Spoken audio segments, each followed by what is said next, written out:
Were you on the county board when we okayed that for Pickerel? Yeah, Oh, so you guys were too then? yeah.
All right, consent agenda. Is anything to discussion or to be polled? Okay, then I'll entertain a motion to approve. I'll make the motion. Steve moves, I'll second. Dave seconds. Further discussion? All in favor? Aye. Motion carries. Okay, Mike, county employee recognition.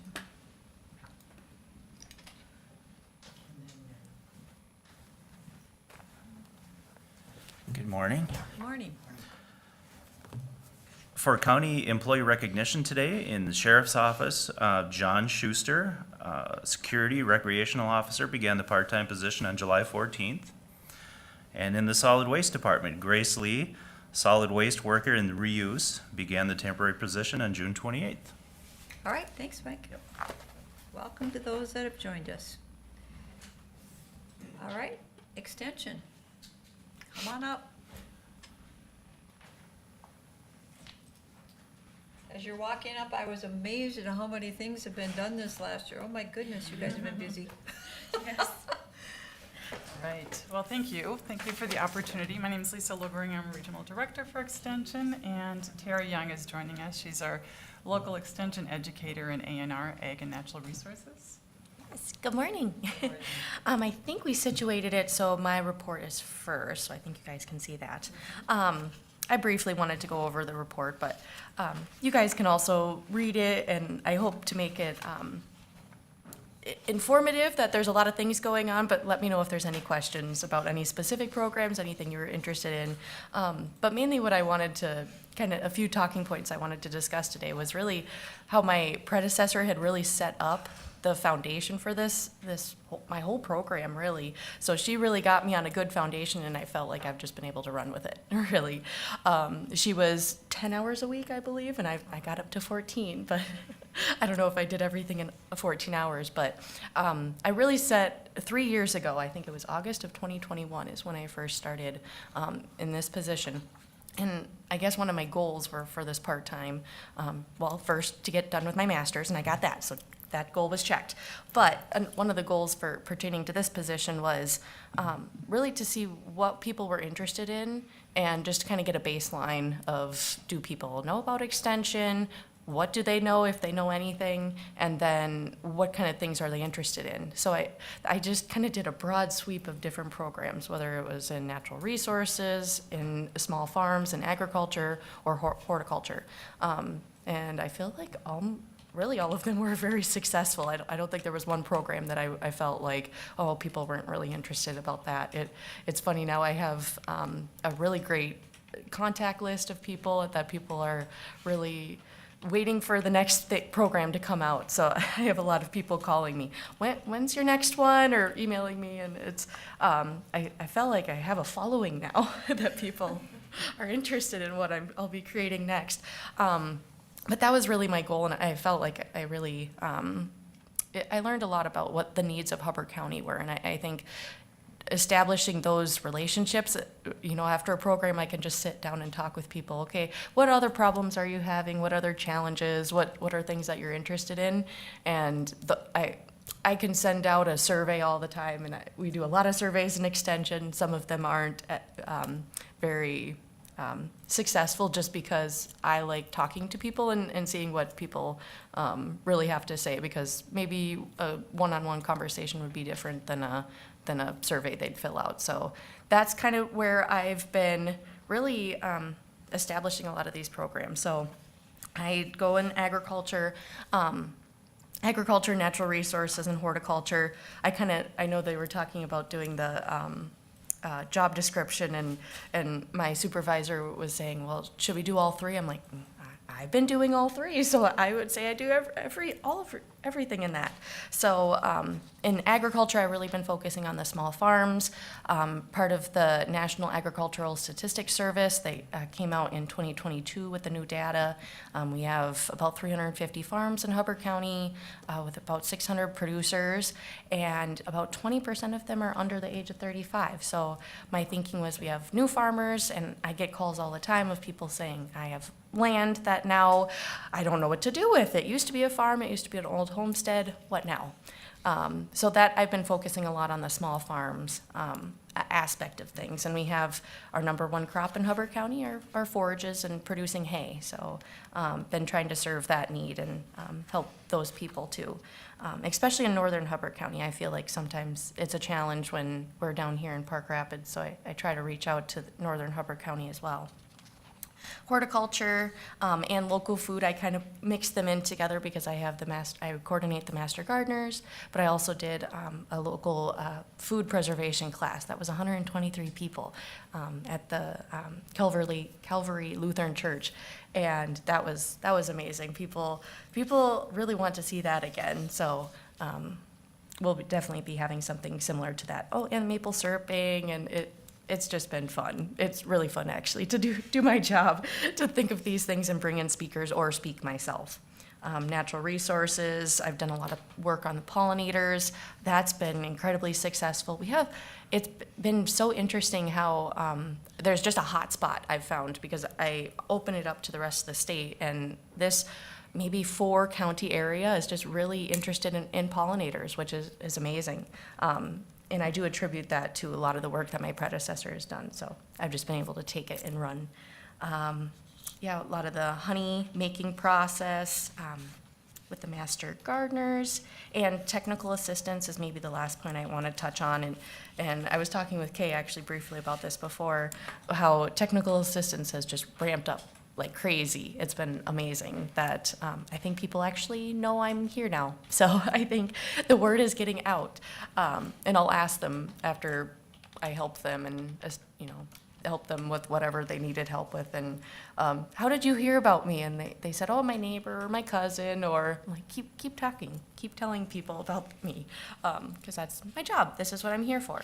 So on the last part of my report, I've been brainstorming, and I still have a lot more ideas even other than this, but I just wanted to show what was possible with maybe an increase in time.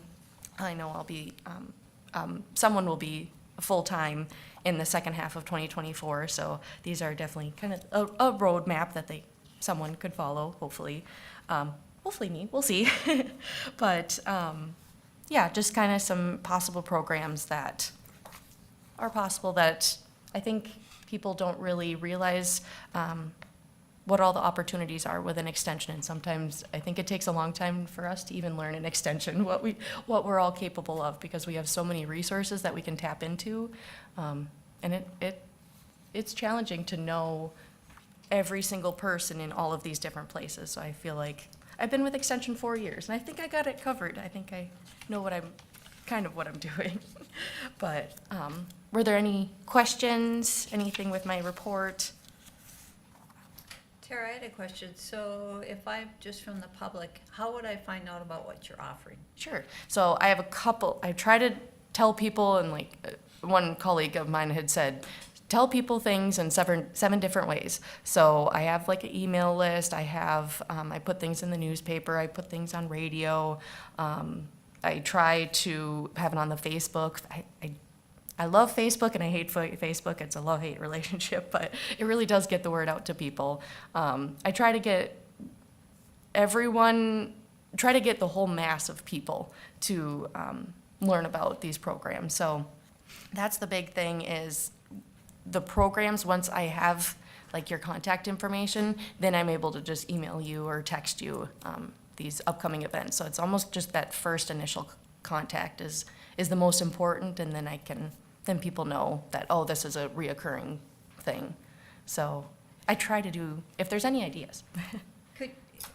What's that little flyer that we get, it's put out through the school and they do community ed? Oh, yes. Could you put it in there? I did work with them for one of our programs, yes. And yes, I have done that. And then I think that was a whole different demographic of people. So that was work with, can't remember, Jill at the school. So that worked out really well.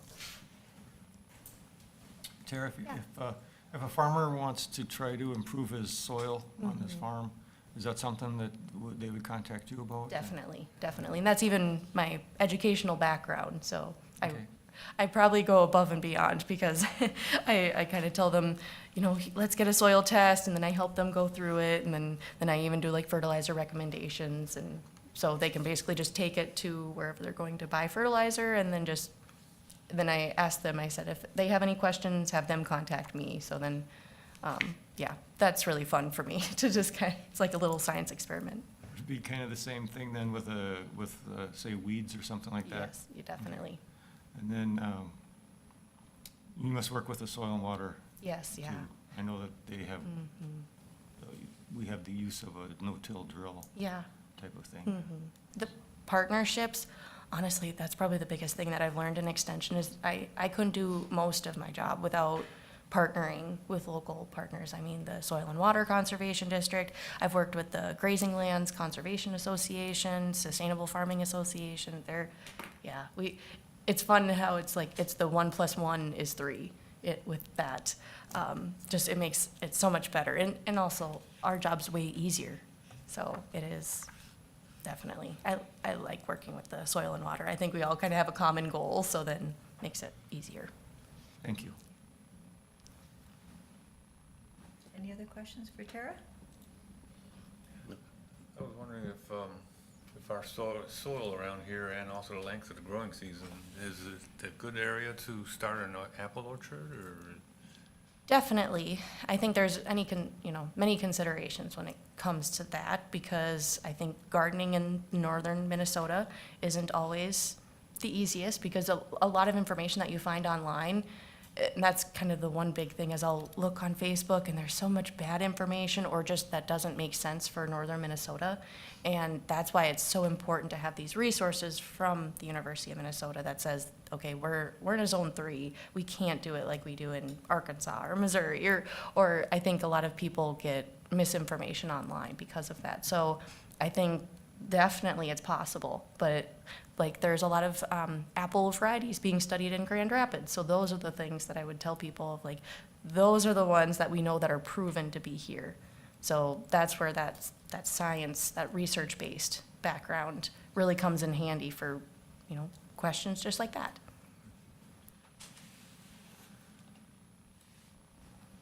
Anything else? I love your enthusiasm. I can tell you really like It's your fun. job. That's Isn't great. it fun? Thank you. All right, so I put Tara in front of me because Tara's always got such wonderful things and high energy, and she did talk about that, she's 14 hours. The position, you had already approved it as far as the last part of this year to move up to full-time after she did finish her master's degree, but we do still need to post the position in, so we have done that. But we are working through that process right now, so hopefully we'll have some information soon on that. So I know that all of you have either been to the AMC District 2 meetings, or you are on the County Extension Committee, or both. So some of you have heard this twice, so I apologize for that. But I did want to still put together, and do you guys have a copy of the presentation by chance? Yep, Oh, it's you do? on our Okay. computers. Okay, Yep. awesome. Okay, all good then. So yeah, this is a slimmer version of what I did talk a little bit early, but I just wanted to make sure that you had enough time to ask questions about the MOA. And so just a little bit about it. Memorandum of Agreement it's been in place with it's an agreement between each one of our counties as well as the University of Minnesota. They've been in place since 2004. We've started doing that. Initially, they were one-year agreements. So we quickly moved to 3-year agreements just because it's typically easier for counties to do some longer-term planning with 3-year agreements. And so the MOAs really do, they provide consistency, making sure that counties across the state are doing things similarly. So they're for 3 calendar years. It lays out, it really addresses the contribution of the university and what the university has agreed to do. And so, according to the MOA, the university agrees to use the resources invested by the county to hire, to pay, to schedule, and to evaluate our employees. We also do all the in-service training, provide professional development, and then we also do the supervision and do the program leadership. The other thing about our employees is that, we provide those connections to university research. Tara had just mentioned about you can check some other sources and they're not necessarily reliable sources. University sources are researched and they're reliable. And then we also accept responsibility through the MOA of providing oversight for risk management and contract management. So we've got wonderful volunteers, but if for some reason something didn't go well, we're the ones who assume that responsibility. And then also through the agreement, there is the part that the county agrees to. And so the county agrees to provide the administrative support staff. Many of our counties hire the county support staff, and some counties, including Hubbard County, have the university hire the support staff, and then the county will invest in that position. Often it's places like Hubbard County where the office is off. It's not in the same building necessarily as the other county offices, and so the government center, and so we take over that responsibility.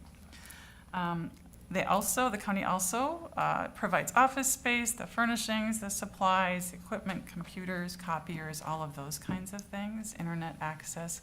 So basically, we provide the research and the educators, but the counties, it truly is a partnership. The counties are providing pretty much everything else for us, and we appreciate that.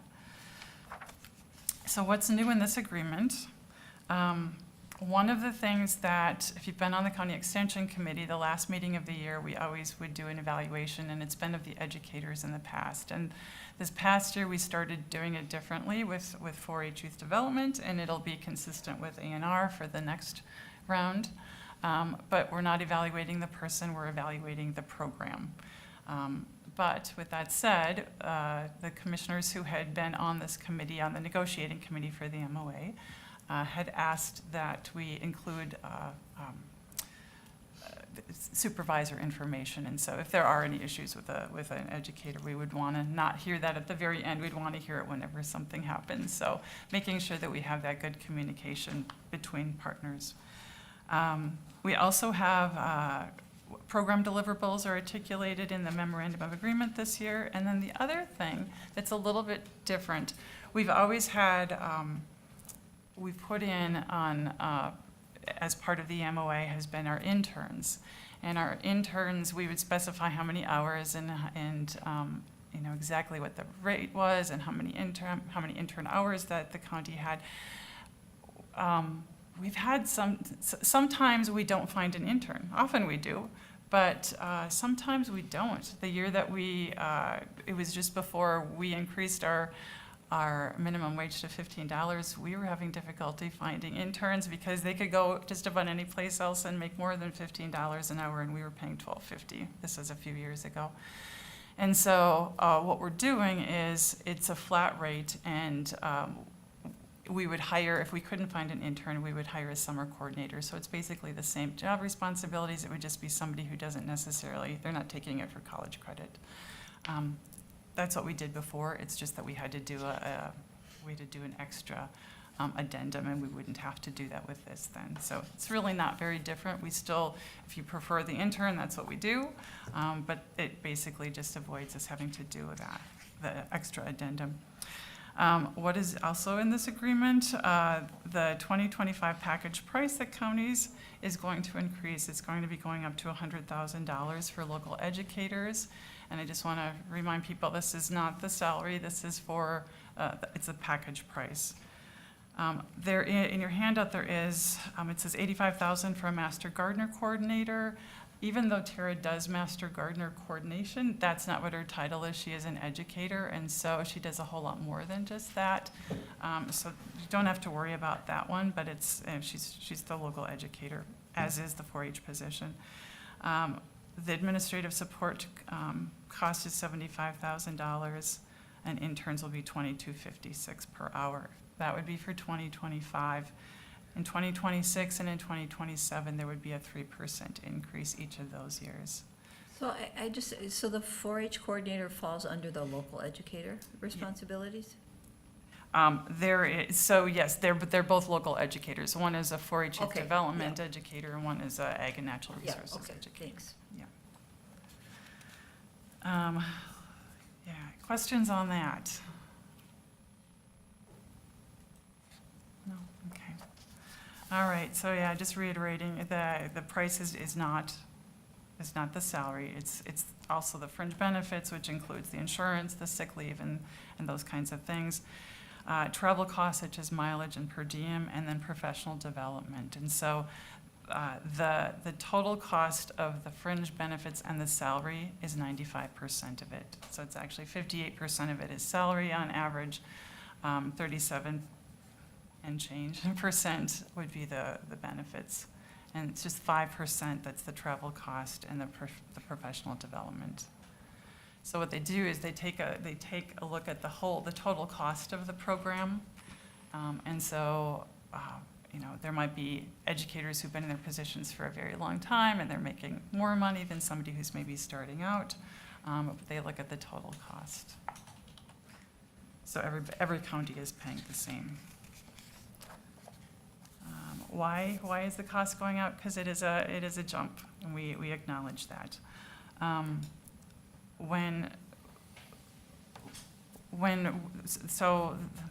know we had talked about just how the negotiations happen through AMC, and when the commissioners who were negotiating that talked about why they're wanting for it to go up, it really has to do with that their top concern has been recruiting and retaining good people. It's been hard. It's been really hard, and I think it's been hard after COVID for everybody. I think things are improving, thankfully, but it has been something where we've had a lot of turnover. I'll just acknowledge that. Also listening to employees, the reason the turnover is because they can go someplace else. They have been able to go someplace and get a higher salary. So we have, it was in April of 2023, we did a market study, and did increase prices or increase salaries of our educators because we needed to, because they were leaving. So we didn't increase anything on the MOA at that time.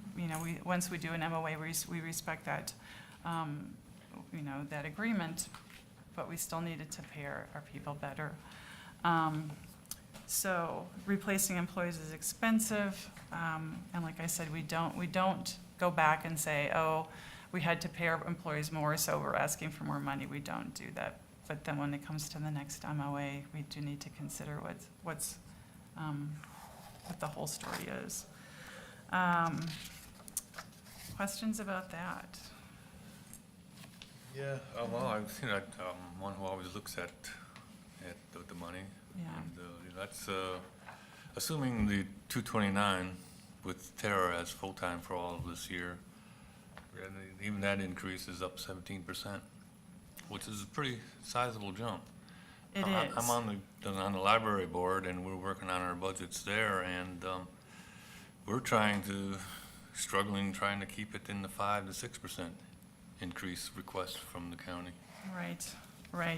And part of that is, just looking at what's happened, just in the last several years. So, for example, in, let's see, it was 2021. 2021 it would have been the last year of the last MOA, and that we're kind of in the middle of the pandemic. It was when people were losing jobs, they weren't working. We actually didn't increase our MOA price it was supposed to go up 2%, and we didn't bring it up at all. The following year, we actually decreased it. We decreased the A&R positions by 12%. And the reason we did that was because we had a lot of educators who were getting close to retirement or were retiring. And so their salaries were obviously higher than somebody who's just starting out. And so our total cost, it dropped. And because it dropped for us, we dropped it for our counties. And so the total increase was 0.24%. But when you look at the CPI percent change in 2022, it was actually 8% increase. And so we dropped our prices, but the consumer price index went up considerably. We did our market adjustment in '23. The increase in minimum wage went up to $15. It had been $12.50 for state employees. So there have been a lot of things. When we look at actually, this is probably the most, I don't know, interesting to me, I'll just say. We started doing the MOAs in 2008. And if you look at what the percent increase is, that the university has increased it versus what the consumer price index percent changes, we've increased over those years from 2008 to 2024, we've increased it 25.46%, and the consumer price index is 39%. And so that's what's not driving.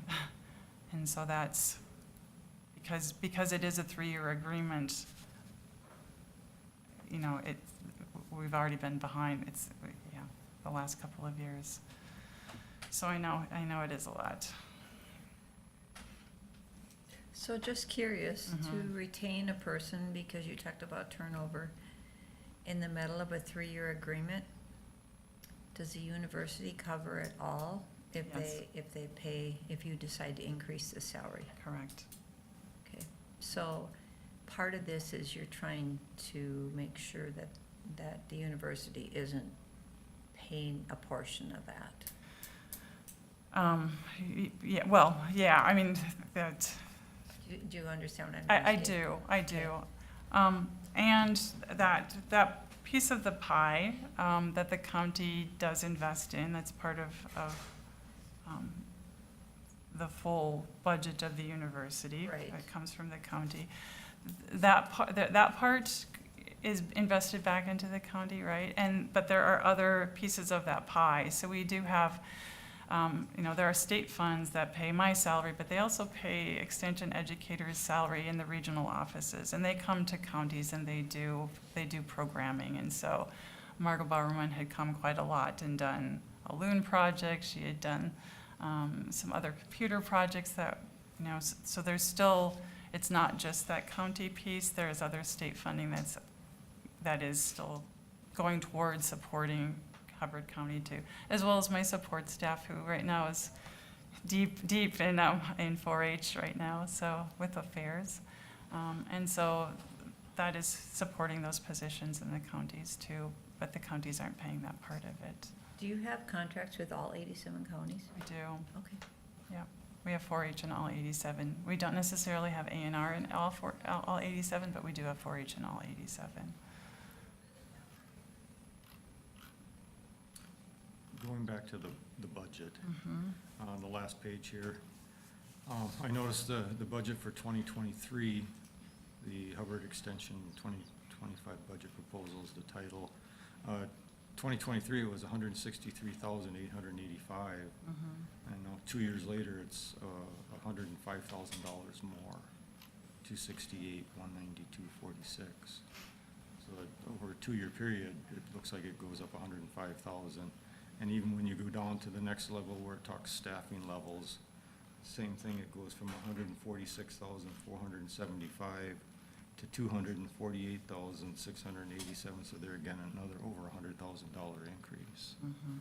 So it's kind, I know though, some of that is because I believe we were going from part-time to full-time. Going from .35 FTE for the A&R position to full-time.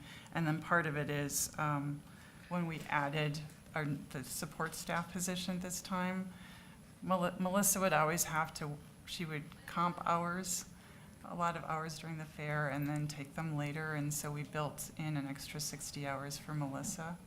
Not Melissa, that position, for the support staff position that Monica has now. So that's a part of it too. So essentially going to what Ted is saying, if you go back up a few pages where it talks about the local educator and that 100,000. Mm-hmm. So, going from, were you at 14 hours a week? Yeah. So the majority of that is going to pay for full-time. That's the majority of the jump, but, The 0.7, whatever Correct. percent, yeah. Stephen, Dave, you two are on the fair board, right? Do you have any comments about this? Well, we talked about, wanting to go full-time because the popularity and the demand of the programs that Tara's offering, so we did that back then. 2023 is a little different because she only was full-time part of the time. So you see the difference to 2024, and then the rest of it's basically, redoing the new MOA to get realigned with the market, which I don't, Inflationary How do you costs is control that? basically what it's making up, so, yeah. So it's just a reality of the conditions we're in. And we have to plan for it. So if I understand correctly, if we approve this today, we would be approving the 268, 192.46 plus a 3% for, Make sure they're- yeah, each year after. I thought this was information only. Madam Chair, I would probably recommend not approving Right. until we get into the budget process Right. Oh, yeah, with the countywide. yes. So Yeah. we're hearing the presentation and we're Yeah, okay, understanding, and thank this you. is the number we'll put in the budget for planning. Yes, But we wouldn't, I don't like to line item approve things in the Right. budget. I'd right, rather look you're at the whole thing. correct, thank you. I want to see the whole picture before, and then we might have to do some picking here and there. and I wanted to include this just so that you could see how it affects Yep. the budget. Yep.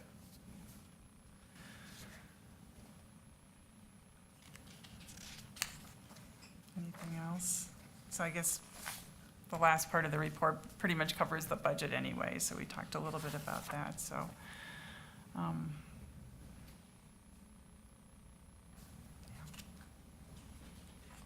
Any other questions about that?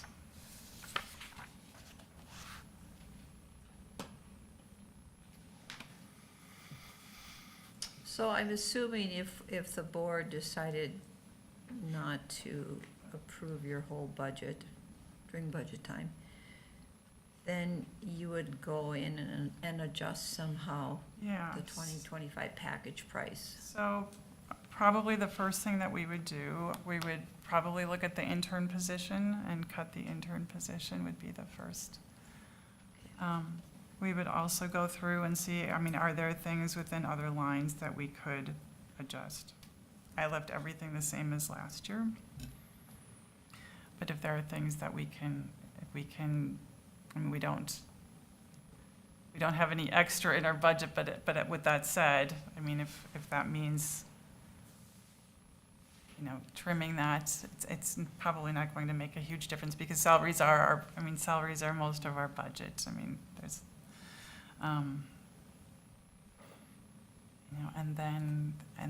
we have Donna she's not a cost to the county at all, or SNAP Ed educator. Then we'd have to look at educator salaries. But we look at the intern first. Anything else for the board? Okay, all right, thank you so much.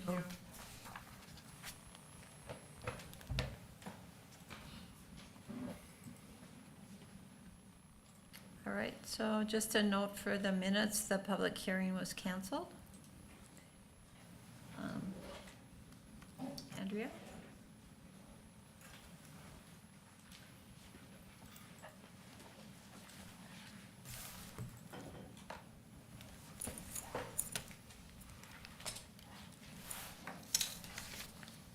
Right. Just have one item today, and it's to set the date for public hearing for the updated 5-year plan, which would be from 25 through 2029. And there are 2 dates that I've looked at and discussed with Jeff also. The first one would be Monday, August 12th, here at the boardroom at 7 p.m. And the second one would be August 14th, which is a Wednesday, at 7 p.m. at the Heart Lake Town Hall. And the reasoning for going up to the Heart Lake Town Hall is that there's 2 larger projects, or 3 larger projects within that area to host it. in the area where the projects are happening. Can each of us make one of those meetings when you look at your calendar? It would be important we all attend one. Okay, And I can also get the 5-year plan, as I have it now, out to you guys to look at prior, so that Yep, if you that get would be asked great. questions from residents, that you are updated too on it. Yeah, I would like to just attend both of them. Okay. yeah, you certainly can, yep. And it's always good to have one further north. Yeah, that's what Jeff was mentioning to me, or the Yeah. other Jeff. Was telling me that in his Discussion practice. at these meetings would be not only the 5-year plan, but then also continuation of local. Yep, continuation of the wheelage tax, and in my plan, I've continued with the wheelage tax as intending to use it as it's set now. So it'd be seeing where that money's going and how it's being utilized on projects. Yeah, but both of those items, I'll try to attend both of them too. Do we need a motion to set the date, Jeff? We do need a motion.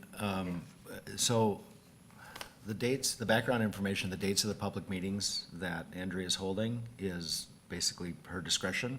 But what we do need to do is we need to set a date for the required public hearing to approve the new 5-year plan and the continuation of the sales tax.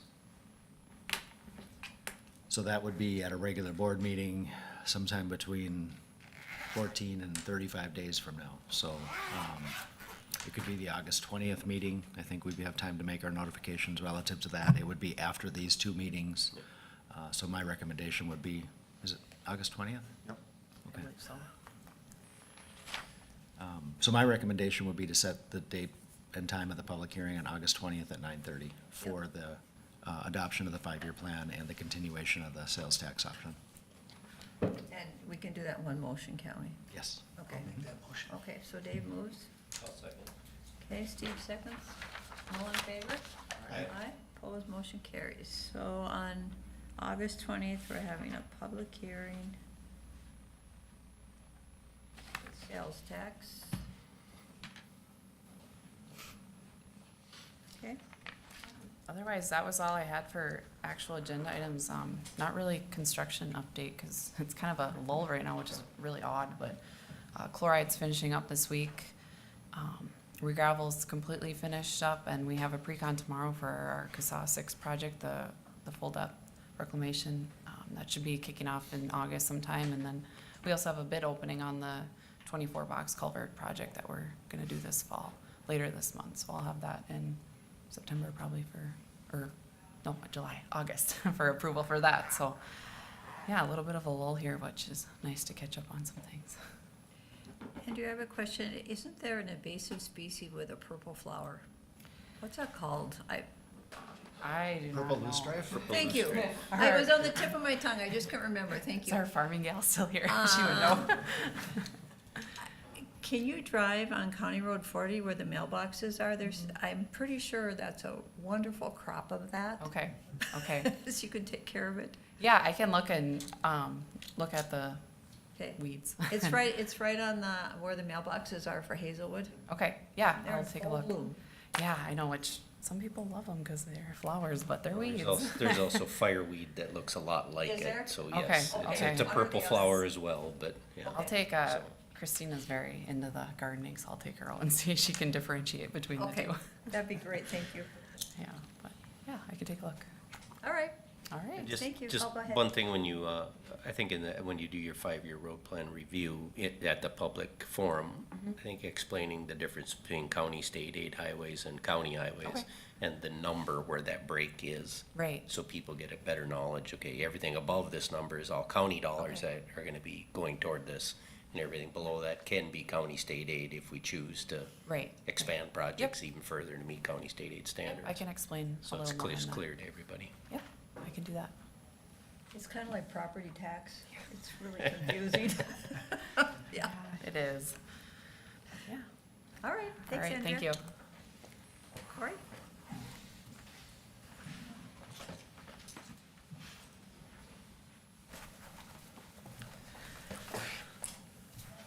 I believe the first agenda item was that we sold 13 out of 14 tracks on the July 8th timber auction, the total bid value was $362,653.11.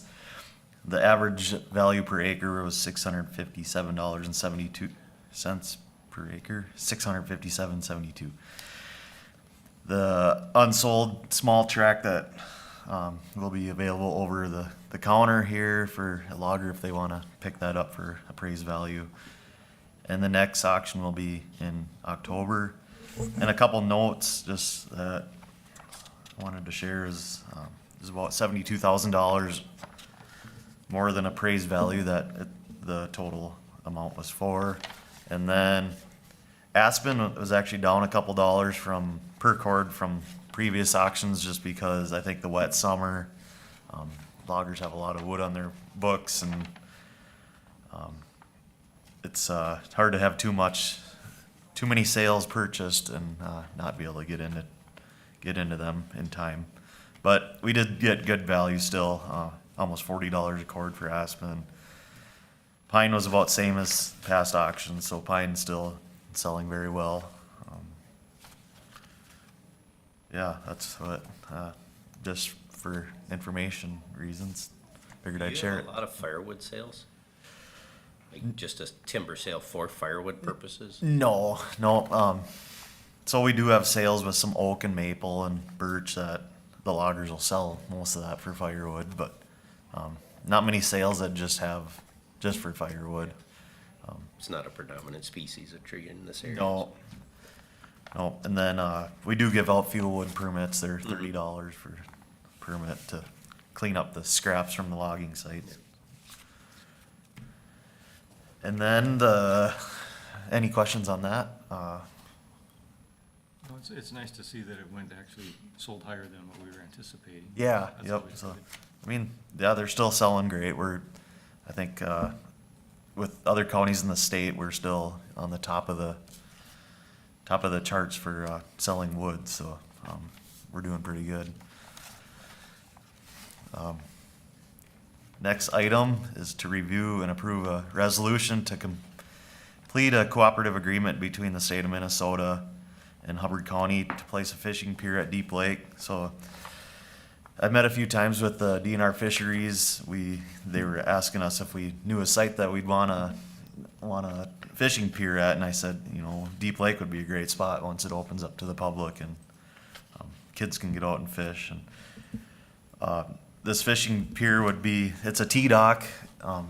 You've probably seen them at Heartland Park or Long Lake. There's a few lakes around the area that have these T-docks placed at them. And it'd be a great spot for a T-dock there. And the DNR has agreed to fully pay for the fishing pier, while Hubbard County is to provide the maintenance to the pier when needed. And it's a 20-year agreement that can be extended. I believe that's what we do down at Heartland Park. We have an agreement with that T-dock also. As the park gets developed, we'll build a ADA access to the pier. We'd probably do that anyways. A sidewalk that people can walk down and fish off of it. And the funding actually comes from the Get Out More program. The state put $5 million towards shoreline fishing, so this would be included in that. So it's nice that this part of Minnesota actually would see some of that funding. Not much comes to Hubbard County from that kind of funding from the legislator. And another thing is that it'd be built this winter by Mincor and possibly delivered next spring, so I thought it'd be a pretty good deal for Deep Lake to have this out there, so. I like that idea. The contract talks about protecting the dock in the fall prior to winter. Is that a dock that can be left in? It can, yep, it's such a small lake that you don't have the ice ridges and, That yep. shouldn't be any problem. Mhm. And I talked to them about that, most lakes, around here, we just leave them in. It'd be like Lake Superior, or Mille Lacs or something, that we would have to have issues.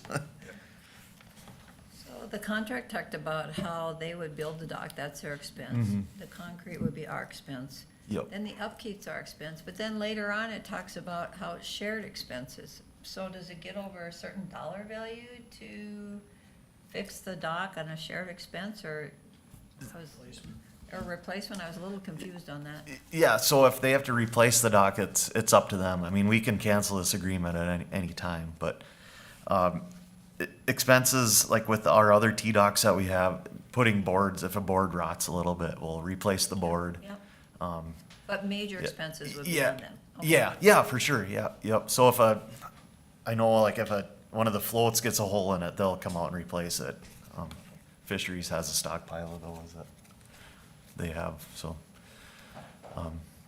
Our main expense would be putting the 88, the handicap accessible sidewalk down to the dock, which we would anyways. If anyone knows, these docks are pretty spendy, so it's pretty nice that we can get some of that grant money to get one. So when you drive into Deep Lake Park and you get to where the building's gonna be torn down, where the old chalet is, Yep. is this gonna be off to the left? It will be, yeah. Right as you walk down? As you come down into the valley there, it'll be off to the left, kind of at the levelest terrain, Okay, most so it's level gonna be terrain. easy access for eventually when we get at the campground. Yeah, so there's gonna be the parking lot, and then we'll build a sidewalk off of that parking lot. Mhm. Is there gonna be like a swimming beach area there? So, I'm sure there will be. There's gonna be kind of an access area for kayaks and canoes, so. What's the Yeah. bottom like? It's, kinda mucky? it's pretty, there's some sandy spots, but, I'd say the Something southern like half that. of the lake is, pretty mucky, but the north part of the lake is pretty clear and there's some good sand and gravel there, so. They'll have to really pick and choose where they plan to swim off the shore. Deep Lake should take very far going out before you're. Yeah, yeah. So that'll be nice with a T-dock. They'll be able to catch whatever kind of fish if they, it's pretty shallow until you get about 20 yards out or something, 10 yards out. What is the depth of Deep Lake? It gets up to 60 feet, I believe, so. I think it's actually over 80. Is it? Okay.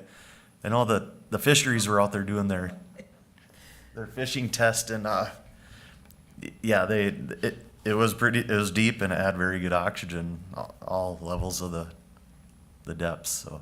Remember what species are in there? No walleyes, sadly. No walleyes, but panfish, Yep. bass, pike. Oh, panfish are more fun for kids. Yeah, for yeah, kids will love anyway, it. so- No trout.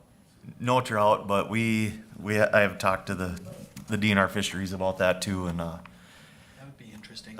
yeah, I think we'd draw in quite a few visitors if we got some trout in there, so I've talked to them a little bit about that. I know northerns like to eat trout too, so it'd be an interesting deal. Stockage, you just be feeding the northern. Yeah, yep. So we were at the town, three of us were at the Township Association meeting last night, talking about, where this was, and two of your board members were there, the park board. Sure. Which said that the archaeology survey was still going on. Yep. But hopefully, it'll be progressed enough that this can actually be put in next Yeah, summer? yep. So we're really pushing, we're working with SRF Consulting and them and our department, we're really pushing them to push along the process as fast as they can, so, yeah, we're very hopeful. Board wishes? I'll move.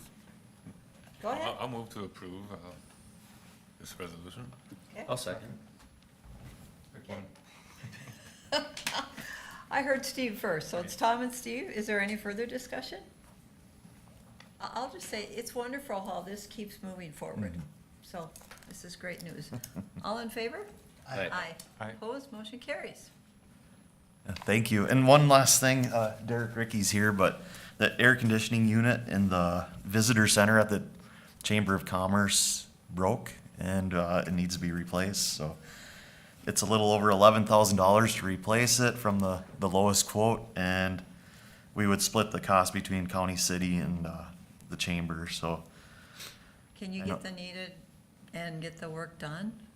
Yeah, I believe, we got all the quotes and, Samuelson Laney's willing to come out and replace it.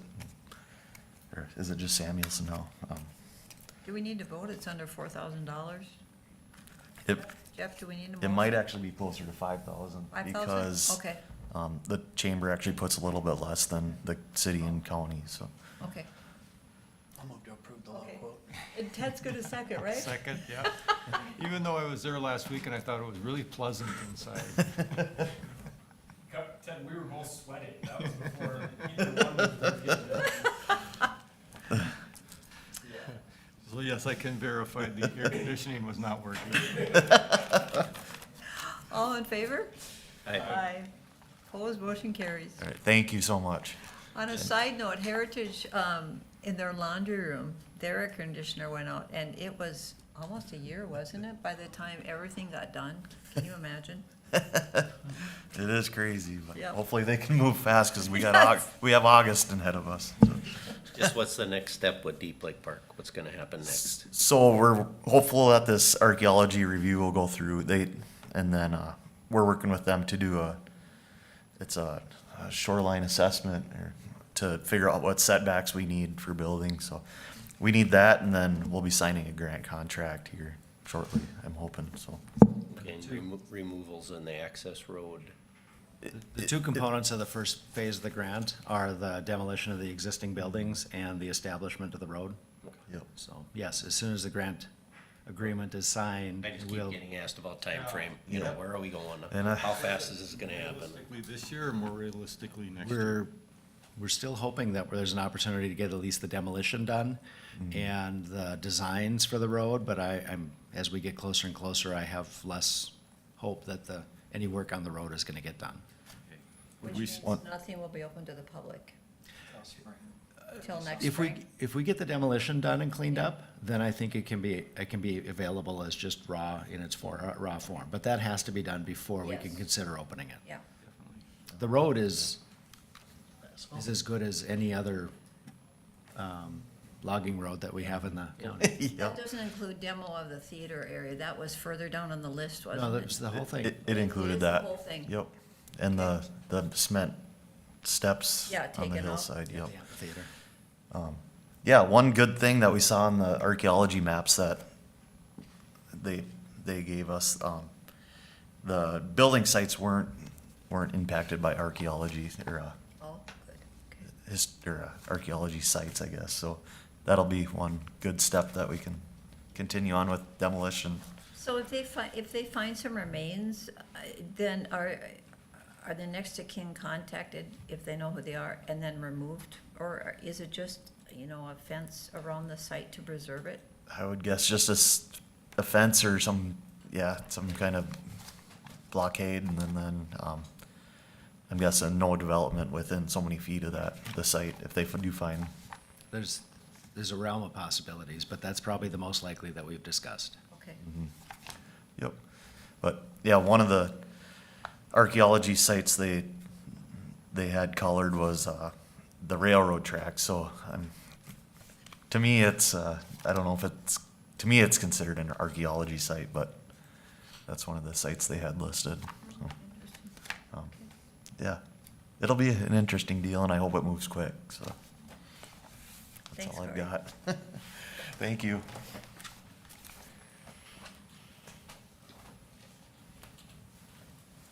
morning, Gina. Good morning, Chair, members of the board. The agenda item before you from Human Resources is some housekeeping updates to our personnel policy. There were some sections and items that can just be removed from the policy to clean up. So the action there for the items is they would be actually deleted from the policy. A few of them are items that just don't belong in a policy manual. Some of the others are like procedures that we just take care of on a procedural manner, and again, do not need to be within the personnel policy. So just brought them forward as a one here for action, for them to be removed from the policy, and we will get that updated and then posted back out on the county website. we will distribute via our UKG system to employees just as a informational, so they know that they are out there, or they have been removed from the personnel policy book. So action would just be requested to approve the deletion of those sections from the personnel policy. I do have one question, though. Go ahead, Tom.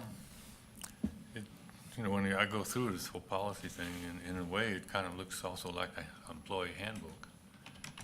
How do employees get their information? That's basically what, with procedures, we have something like that, and now that we have the hub, that's where they're more located then, Okay. is in that area and section, and we will be pushing that out. That is actually, right now, it is out on the hub under Human Resources. It was on our HR Connection site, but it's internally then on the hub of the SharePoint for employees to access as well, too. So if someone wanted to look up degree of kindred, they can get it right off the hub then? Well, as stated in here, the degree of kindred was Is that- no. redefined in the Redefined, okay. union contracts. Yep.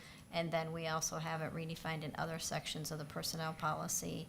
It's either in probably section 16 of the benefits.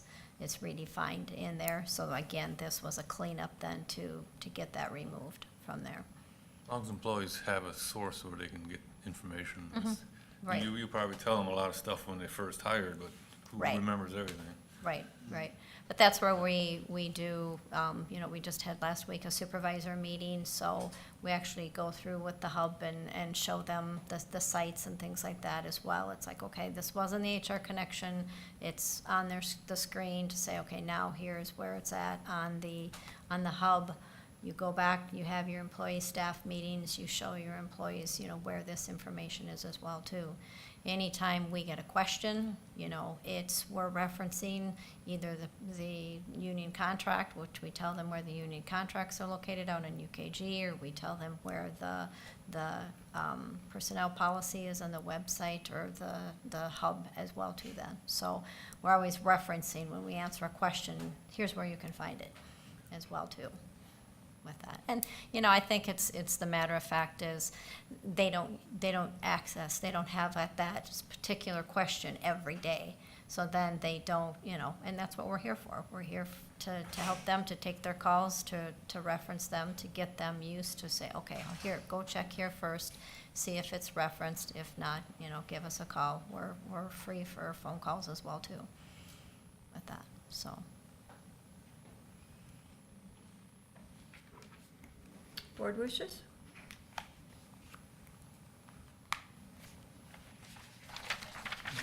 Motion to approve deleting these sections of the policy. All right.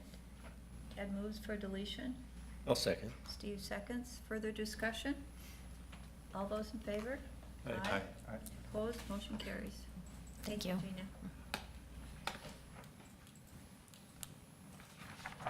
Jeff, I'm wondering, in the interest of the public, if we could move up 10D before the 10C discussion. Would that be okay with the board? Okay. Or we could even move it before the 10B discussion. Yeah, we could take 10D first. Okay. Do you want to do it before your administrative update, or you want to? No, we'll do the administrative update, I think, at the end after.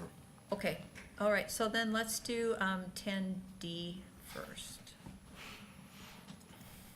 So Thank- Jeff, do you want to lead the discussion on Yep. that, please? Thank you, Madam Chair. The background is that the board held this parcel for future development at the spring sale, and approved the letting of an RFP for development of this parcel on May 7th. Responses were due on July 3rd, and 2 responses were received. The development RFP was on the website, and I also made it available to HRDC, Greater Bemidji, HLDC, other partners who were interested. And then I contacted the 2 parties who had contacted me asking when that parcel was going to be available for sale. And those 2 individuals were the 2 that submitted proposals. So the criteria for, the request for was for a complete RFP to identify what was gonna be developed, when it was gonna be developed, what the value of that was gonna be, so that the board could identify what they thought the tax capacity impact would be of the development of that parcel. And we received, as I mentioned, two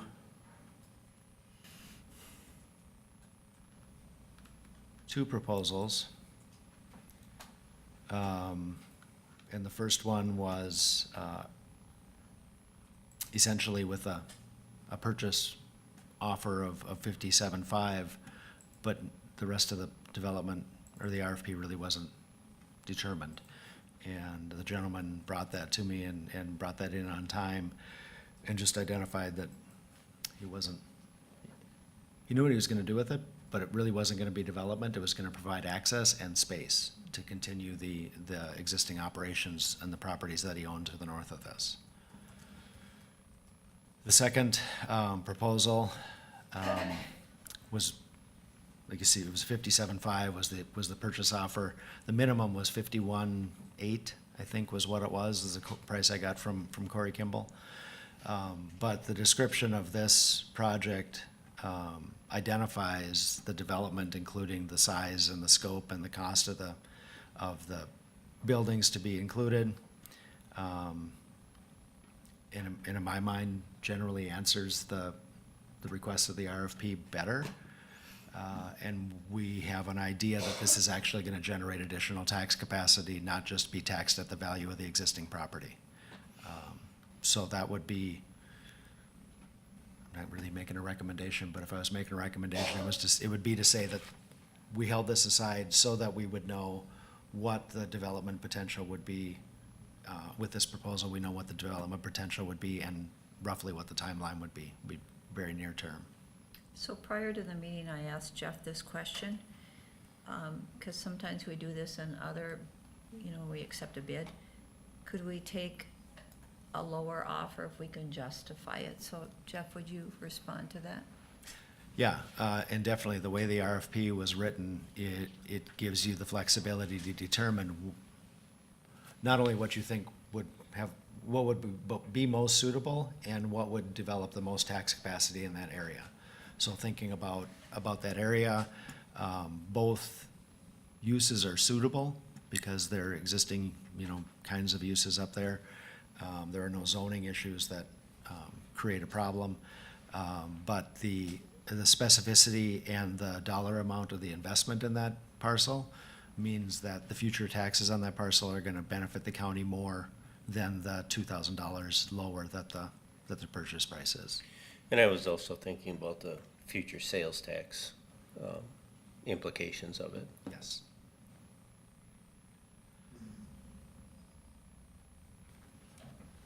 So if I made a recommendation, I would make a recommendation to accept the proposal from Klein-Susser. Go ahead, anyone that wants to discuss anything. I talked with some of the people from Fardin Township and asked what they knew of these bids, if they were acquainted with any of the people, kind of got their input, and I would say the Klein-Susser one would be the one that they were in favor of. Thank you, Ted. Along those lines, I think it might be a more palatable use, versus the other use that's being proposed. It might be, some people might say, a little less disruptive, Yeah. or something like along those lines. I know that Mr. Scholke owns the property north of this parcel, and so I know that a neighboring landowner, that holds a lot of value for me too. But one thing one of the Fardin Township residents said to me last night was that with the second proposal, there will be buildings built, probably, a parking area, all this development will be done, and even if that business isn't successful, that stuff will still be there. And that'll still have some value to it and adds value to the property itself. I know Mr. Scholke was looking at trying to acquire a spur to the railroad, you know, as he talks about in his proposal for materials and that he uses in his businesses. So like I say, I know there's value there in that for him. And I don't know if Mr. Kleinsasser's proposal was gonna be using any part of the railroad itself or not. But I know also, though, that's not something that's easily acquired. It's not like you just go and say to the feds, hey, I wanna do this. And it's my understanding they won't even talk to you unless you own the property. And then it can be, they're again talking to another Farden Township resident who actually worked for the railroad in the past. He said that back then, he said it wasn't that many years ago, they aren't really interested in adding more spurs. They'd rather get rid of some of them. And he said it was a long process. So I could see if Mr. Schulke acquired the property, there may not be much done for a few years. But we're, like I say, Mr. Kleinsasser, it looks like he's ready to go, I mean, with what he's provided here, so. And also, Ted, it looks like with the Mr. Kleinsasser's proposal, the 25 positions would be new. Employees, yeah. Yeah, where the other proposal, I thought, talked about their existing employees. It wouldn't offer new Yeah. employment. Those are the two things that stood out to me too, the improvements that'll be on the property and large increase in tax capacity, and then the employment increase. I was surprised we only got 2 proposals. I knew of 2 other companies that were interested in the property. One of them, though, I know we were one of 3 sites that they were looking at, which I was hopeful that they were gonna make a proposal, but they didn't, so we've got what we've got. The tricky part of this stuff, a lot of times it's just timing too. It's like, sometimes people aren't ready. Yeah. I should mention that I know Dave Hengel did reach out to Potlatch because it was adjacent to their, or across from their property as well, so I know they were directly contacted regarding this. And the other comment I would make is, it is part of our preliminary concept, I won't even say plans or design, for the parcels to the east of this, that we're looking at developing, to include, a rail spur or a side rail that would be available to more of the tenants of that concept industrial park than just to the parcel owner. Okay. So, and yes, we know it's a complicated process and we know it's an expensive process, but,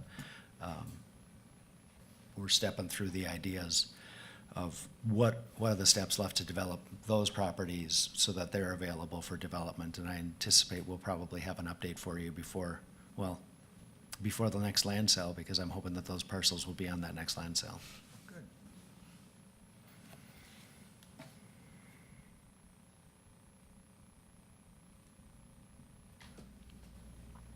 Well, I'm actually pleased that we had 2 interested parties, and it accomplished what we, you know, if we accept one of these, it accomplishes what we're trying to do, and that's to get land back on the tax rolls and have it developed in a way that benefits the county and the residents of the county. So would anyone like to make a motion? Just a little Go brief ahead, Steve. discussion, Yeah. just, so how would this relate to, if we had a functioning EDA right now, what's the process? I guess that's where I'm a little, you know, are we able to move forward with all of this without having this EDA in place, if this is the idea? Is it easier, would it be easier after an EDA was in place to facilitate any of this? Or is it just strictly, this is the request for proposal, this is basically a, so to say, contract, these are your obligations, these are what you're gonna fulfill, this is what you're committing, and we can just move forward? We have the authority to move forward as it stands. This would very likely be a role that EDA board would be fulfilling in the future, along with all of the other aspects before and after this type of an opportunity. But we do have the authority, and If somebody were to make a motion, I would ask that they make a motion that, that they approve one of the RFPs and that they direct me to come up with a development agreement that matches the terms of their application. The only advantage to having the EDA in place for all of this whole process would be there may be other financial opportunities that could be gained through the EDA process. If we're That would spec- help Yeah. more development. Yes. If we're specifically talking Yeah. about the parcels, the future consideration parcels, we'd be looking at federal application to put in a rail spur, to develop the infrastructure, to look at the roads that we need to make those things available for development. And we would need the EDA to have the authority to even apply for those funds. In this case, what we did is we took a tax forfeited parcel and we made it available for sale under a certain group of conditions. Yep. And that group of conditions are what you get to use to make the determination on which is the most suitable. So here's a question, just kind of off the side here. If we approve one of these and in the future, we have this EDA in place, I just don't want a bunch of regret by whoever would be approved for this to say, well, I want to take advantage of that EDA tool that's there now, and it's not here at this point in time. Is there any drawbacks to any of this? That's all I'm thinking You'd about. have to weigh all the pros and cons of what development's being proposed and whether it's appropriate for the county to engage in using different tools for different things. And that all comes down to gathering the information, kind of like we did here, but probably in more detail. And so every case is different. You know, this one, this type of thing was pretty basic and pretty cut and dry to get somebody to buy it that wanted to develop it. But what if it had been somebody that wanted to, you know, produce a product, manufacture something, that wanted to hire 100 people and needed some additional help in other ways? You know, that's where an EDA would be Yeah, super the reas- beneficial with the other tools. The reason the board took the action on this parcel was to avoid the situation where somebody would buy it from the TFL sale and then hold it and try to flip it, right? Yes. To be able to put the conditions to say, we're looking for somebody to give us a proposal on how they're gonna develop that and how that's gonna increase the tax capacity to this specific parcel. Because there is no other need for development, they're not asking for us to improve the property from its current condition. We really don't need the rest of the authority of an EDA to make this work. But in all the other ones that we're talking about, we're gonna need some of those powers to be able to make those work. Good Even- question, Steve, to Yep, make they- it relevant to what we're They are deciding. good and they are relevant. In this case, we're really just putting conditions on the sale of a parcel, and the conditions being what's in the best interest of that area and the tax base. I'll move to approve the Klein Saucer RFP contingent on the signing of a development agreement. I'll second. Okay, is there any further discussion? All right, all those in favor? Aye. Aye. Opposed? Motion carries.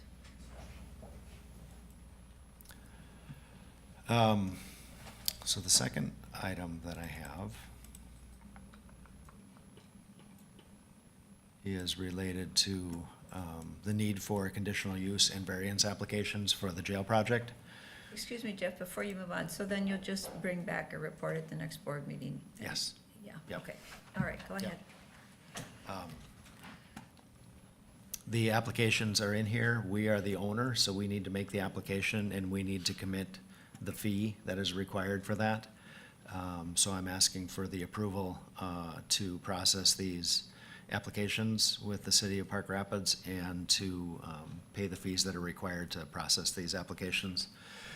As I understand it, I think we have until the 22nd to get the applications in so that they can be heard during their August planning committee meeting.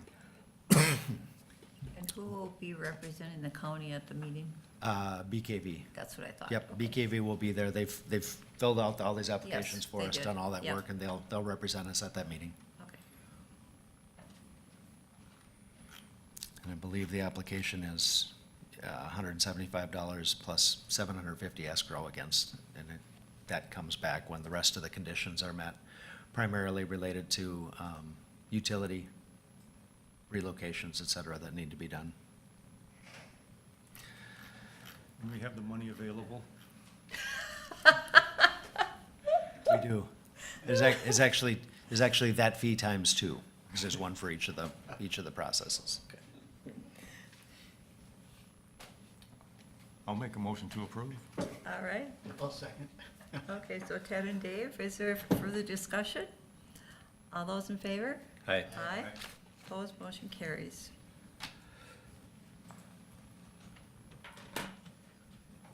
And then we have the comments on the EDA committee's report.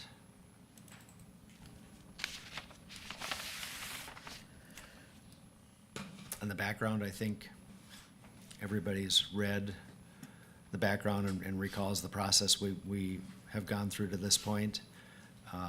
That we established a committee March 19th, 2024, with the purpose of intending to study the need for or the benefits of a countywide economic development authority. The committee met on April 16th and June 26th and forwarded the final report attached on July 9th. So a summary of that report is that the committee is recommending the creation of a countywide combined HRA EDA authority. Recommendation that it be staffed by Hubbard County staff, which would be new and additional staff to what we have. That the board composition would be determined by the Hubbard County Board, and I can speak to what this, we've had this conversation about what the statute allows for membership of that board. We're not recommending that the HRA $120,000 levy go away. That would stay in place, but that we're proposing no levy for economic development authority functions at this point, because we've captured that capacity and we already have annual funds coming in for economic development activities. Why are we recommending this? Primarily because we don't have an opportunity and a method specifically related to the proposed Varden Township development. We don't have an authority that has the ability to make application and do that work in that area. The city of Park Rapids has an EDA, but the rest of the smaller cities do not. And most of the townships don't have access to those opportunities as well. So primarily for that purpose, why are we recommending a combined authority? So that we only have to have one board and we only have one administrative expense to manage those very related purposes. HRAs primarily deal with rent control and low income. They can get into some moderate income, but they really don't work in market rate or other housing development. So having a blended authority means that you don't really need to worry about where the line is for that housing authority in that project. And it also means that conversations about housing, business development, economic development, anything else, childcare that's important, all of those things would be considered by the same board. And that we wouldn't have boards that are working on business development and boards that are working on housing development and making requests for funds that are in conflict with each other.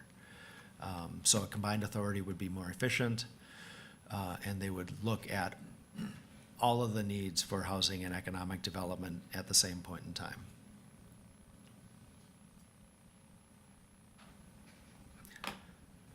Economic development, the reason we walked down this road is we identified that as in the strategic plan from 2021. This is kind of the continuation of that.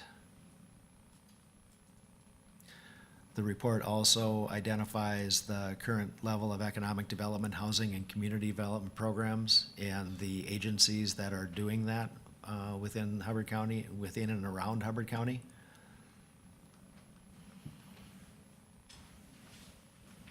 And I think the, kind of the unanimous recommendation of the committee was that combined authority would be in the best interest of the county, that there was a recommendation about one possible board composition, but I would really leave that to this board to determine what they would like that to be.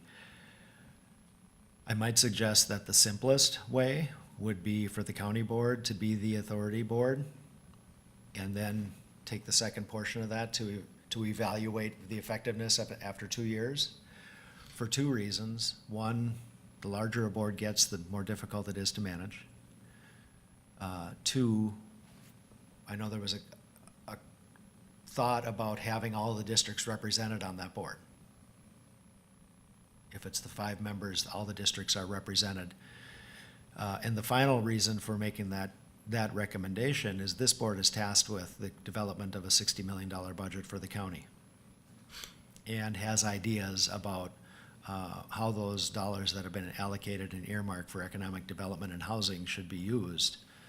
Would be making that determination within the context of that larger budget, as opposed to making those decisions, well, in a sense, coming before the board like the HRA and HLDC have done, and Extension is here today, making an appeal as a third party to the county commissioners. So the most efficient would probably be a composition of the county board and a combined authority. But that's completely up to this board to determine what the action would want to do. If you wanted to go that route, and we're not making decisions today, we're looking for consensus. What I would like is generally a consensus that narrows the scope, so that I can work with Bruce Kimmel and Ellers to bring forward a resolution at either the August 4th or the August 6th or the August 20th meeting. The only reason I put it off to August 20th is I believe Ellers is going to be here talking about the financial management plan and talking about next steps in the bonding for the jail project. And it'd be potentially nice to have them here, unless there's relative good consensus on which way we want to go, and all we need is their help in drafting the resolution. The reason for doing it earlier rather than later is, as we know, the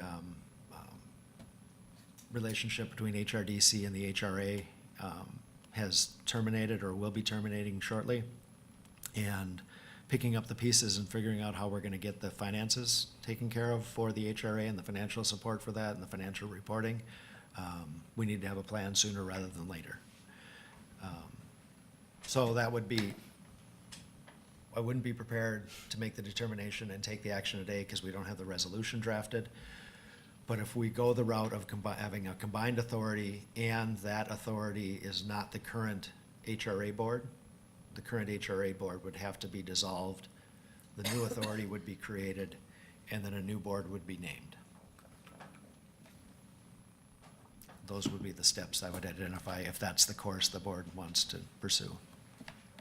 I guess I was always in favor of having them, an EDA and HRA separate, but I kind of feel that due to current circumstances that that's probably not going to be possible. I've said before that I'm obviously the county rep now on the HRA board. I know the 5 people that are serving on the board would like to continue to serve.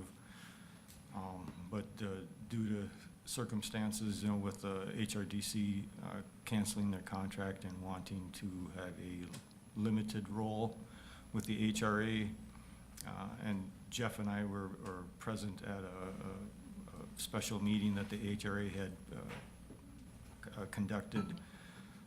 And they were asking Jeff and I questions, and we asked them questions, and like I say, they still want to serve, but they want the county's help, and I think I think because of circumstances, we're probably going to end up with a combined EDA and HRA. And hope it works out. I think with us as a 5 members of the board, I like that we still have representation throughout the county. I don't think any of us Shar maybe is a more of a HRA mind than I am. And same with the EDA. I don't think any of us are EDA specials, specialists in that area. But I think we'll be learning together.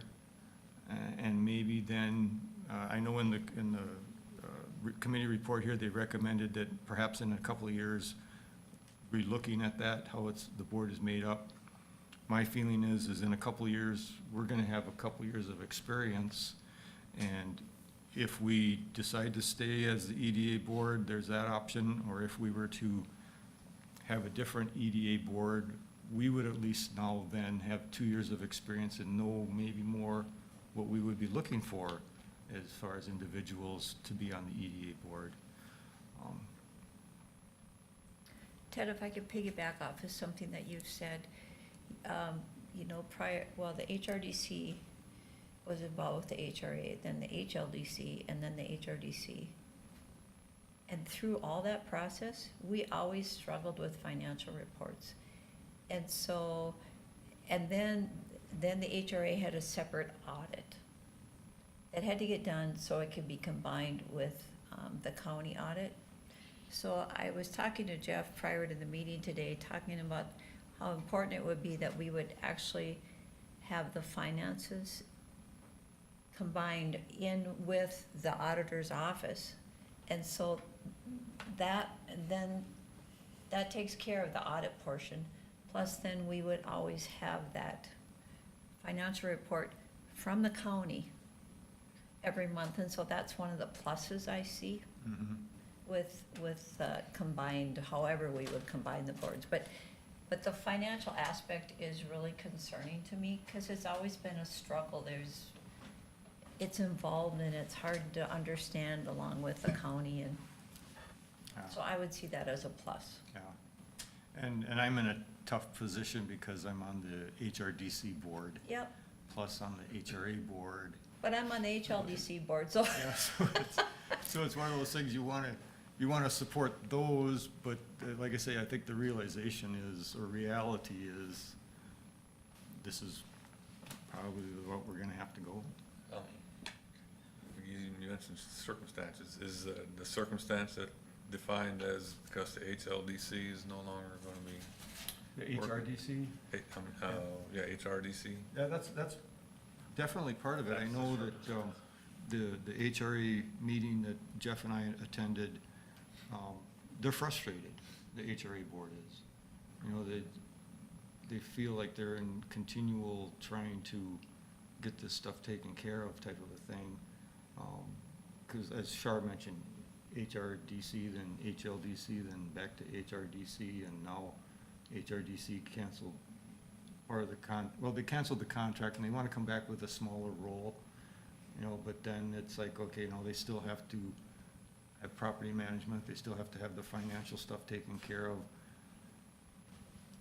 Board packets. Yeah, stuff like that, so it's, like I say, I'm in a tough spot because I'd like to have them be autonomous, and I'd still like to support HRDC, but it's hard, who's gonna fill that gap that's created now? And then that takes part of the levy dollars to pay for it, where if the county could take that on. Yeah. I got a question, probably Okay. for Jeff or anybody else. Once an EDA board is up and running, what would be the purpose of the HLDC and the HRDC, which we're funding one at $100,000 and another at $145,000 a year? What would be their purpose going forward if we got an EDA in place? So I'll give a couple of examples. Brainerd Lakes Economic Development Commission and the Itasca Area Economic Development Commission operate very much like Heartland Lakes Development Commission, in that they are working with business development and they are kind of like the real estate brokers for the EDAs that exist within those counties. Brainerd Lakes Area Development Commission doesn't own any property, yet they are constantly matching up businesses with property that's available for sale through the city of Baxter, the city of Nisswa, the city of Brainerd, who have economic development authorities and have parcels available for development and have the ability to develop the infrastructure and create the conditions for that development to happen. So you almost need both parties to make something like that work in a planned role. The Development Commission acts as marketer and realtor for the EDAs. They also have access to, depending completely on who the staff are and what their experience level are, those lines kind of get blurred a little bit, but the authority to purchase and develop and apply for federal EDA funds happens within the EDA authority that would be established by the board, and it doesn't happen in the development court.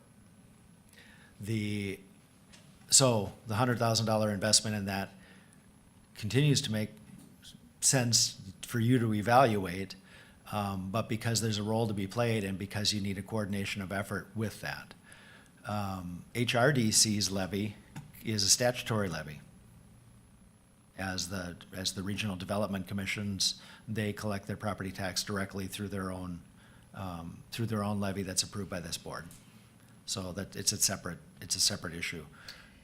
Ed, we don't have a say over that levy collected.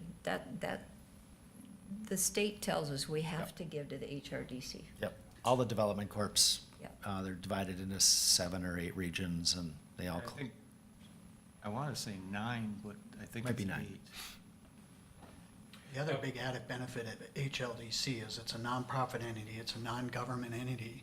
So when a business is approaching a business concept or idea, it can remain confidential for some period of time, where you don't have that with the pseudo-government entities. And so a lot of businesses are gonna be afraid to approach that and start looking at development ideas, because they want confidentiality until it gets to the point where they're ready to go. And if you wanted to not spend the money on HLDC, you would end up turning around and spending it to have marketing and communications capacity within the county staff to provide that. That's why leveraging and collaboration is probably necessary and better in the short term, and probably still continues to be better in the long term because of some of the things. Well, that's what I was wondering, because in this handbook that Briggs put out. Yep. You see their structure, that one page with the structure, they've got the EDA board, and then next after that comes the executive director. So we're gonna be doing the HLDC rather than having an executive director then. I would be proposing that the county would hire an economic development director who would be the administrative support for this, and that they would collaborate with HLDC in the work that they're doing. And in the near term, probably contract with them because they have the licensing to manage some of the housing projects that we wouldn't necessarily have right away. The administration of some of the housing programs, you need a certain realtor license to be able to do that, and HLDC staff maintains that. So we'd have options there, but. Except for what David just said, that was a good point. I was wondering if we had an executive director, why would we need an HLDC? But that's a good point you made there. So I'm still kind of wondering which way it would be to go on that. If I could speak on that.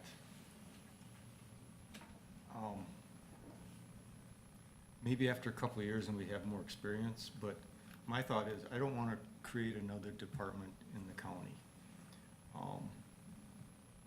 I would rather contract for services on a 1, 2, 3 year, maybe like a 1-year contract, because then after the first year, maybe whoever we contract with needs more money or something. Or we get the roles more defined or whatever. But my thought is to say if we had a 3-year contract with HLDC, after 2 years, maybe we redo the board makeup for the EDA, maybe we don't, maybe we keep it the same. But then at that point, then say after the 3rd year, now we know more, it's like, okay, now we can hire somebody. 'Cause my concern is if we hire staff, there's of course the employee costs, which we know are big parts of everybody's budget. You know, where are we gonna put them? They're probably gonna need some kind of transportation, cause if they're working throughout the county, they'll be driving around. You know, there's gonna be all these added costs, and we don't know how busy they're gonna be. I wanted to go to here if I can remember correctly. Okay, number 5 of the committee report, the first sentence, given the county's anticipated limited scope of activity for the prospective EDA. You know, so right there, that first comment, the limited scope of activity. So do we hire somebody full-time and they have limited amount of activity to begin with?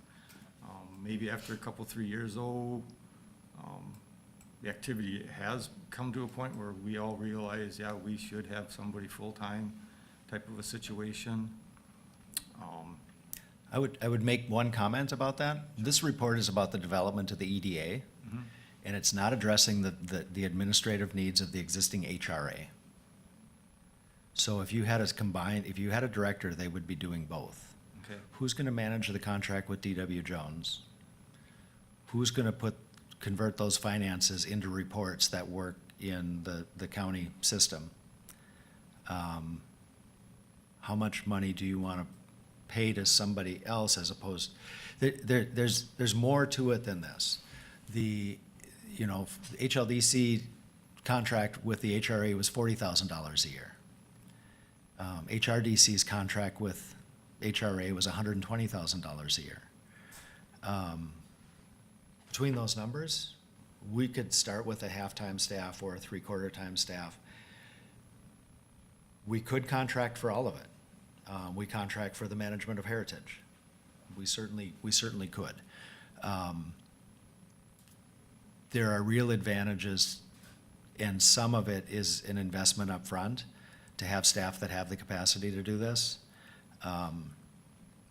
That's truthfully to come up with a consensus relative to a combined authority versus other options and a potential board composition, 1 or 2 options. The third concept about contracting for that or hiring staff for that would be coming later.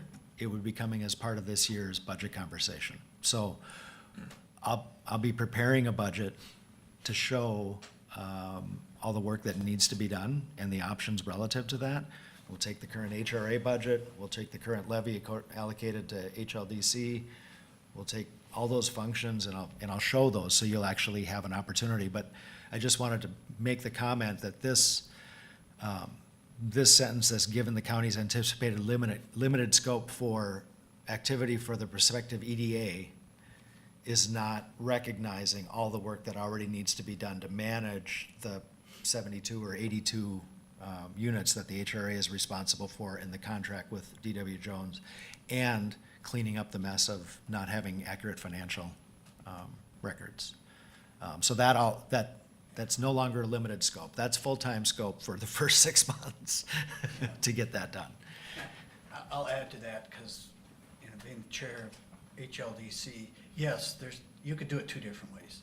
You can contract for it all, but if you contracted with HLDC, we're gonna have to hire staff. So, same thing, maybe we won't have to hire as high a level of staff, but we're gonna have to hire staff, which is gonna affect the contract price, or you can hire. But that conversation, as Jeff said, comes after we decide to form the EDA and the HI. Then we have to decide, okay, how are we gonna operate it? We need to really just more focus on, do we need the combined authority? Is it appropriate to do the combined authority right now? And just finally on the other piece that comes later, HLDC really doesn't want to be in the business of managing properties. Our role and our mission is to help people develop properties and help identify, find those things, and maybe even develop 1 or 2 or occasionally do one ourselves, but then not to hang on to it and operate it. Don't want to be in that business. So we don't want to be in the business of managing HRA properties. Can we do it short-term for a while if it's necessary? Sure, but long-term, that's not our vision and mission to do that. But back to the point at hand for today is,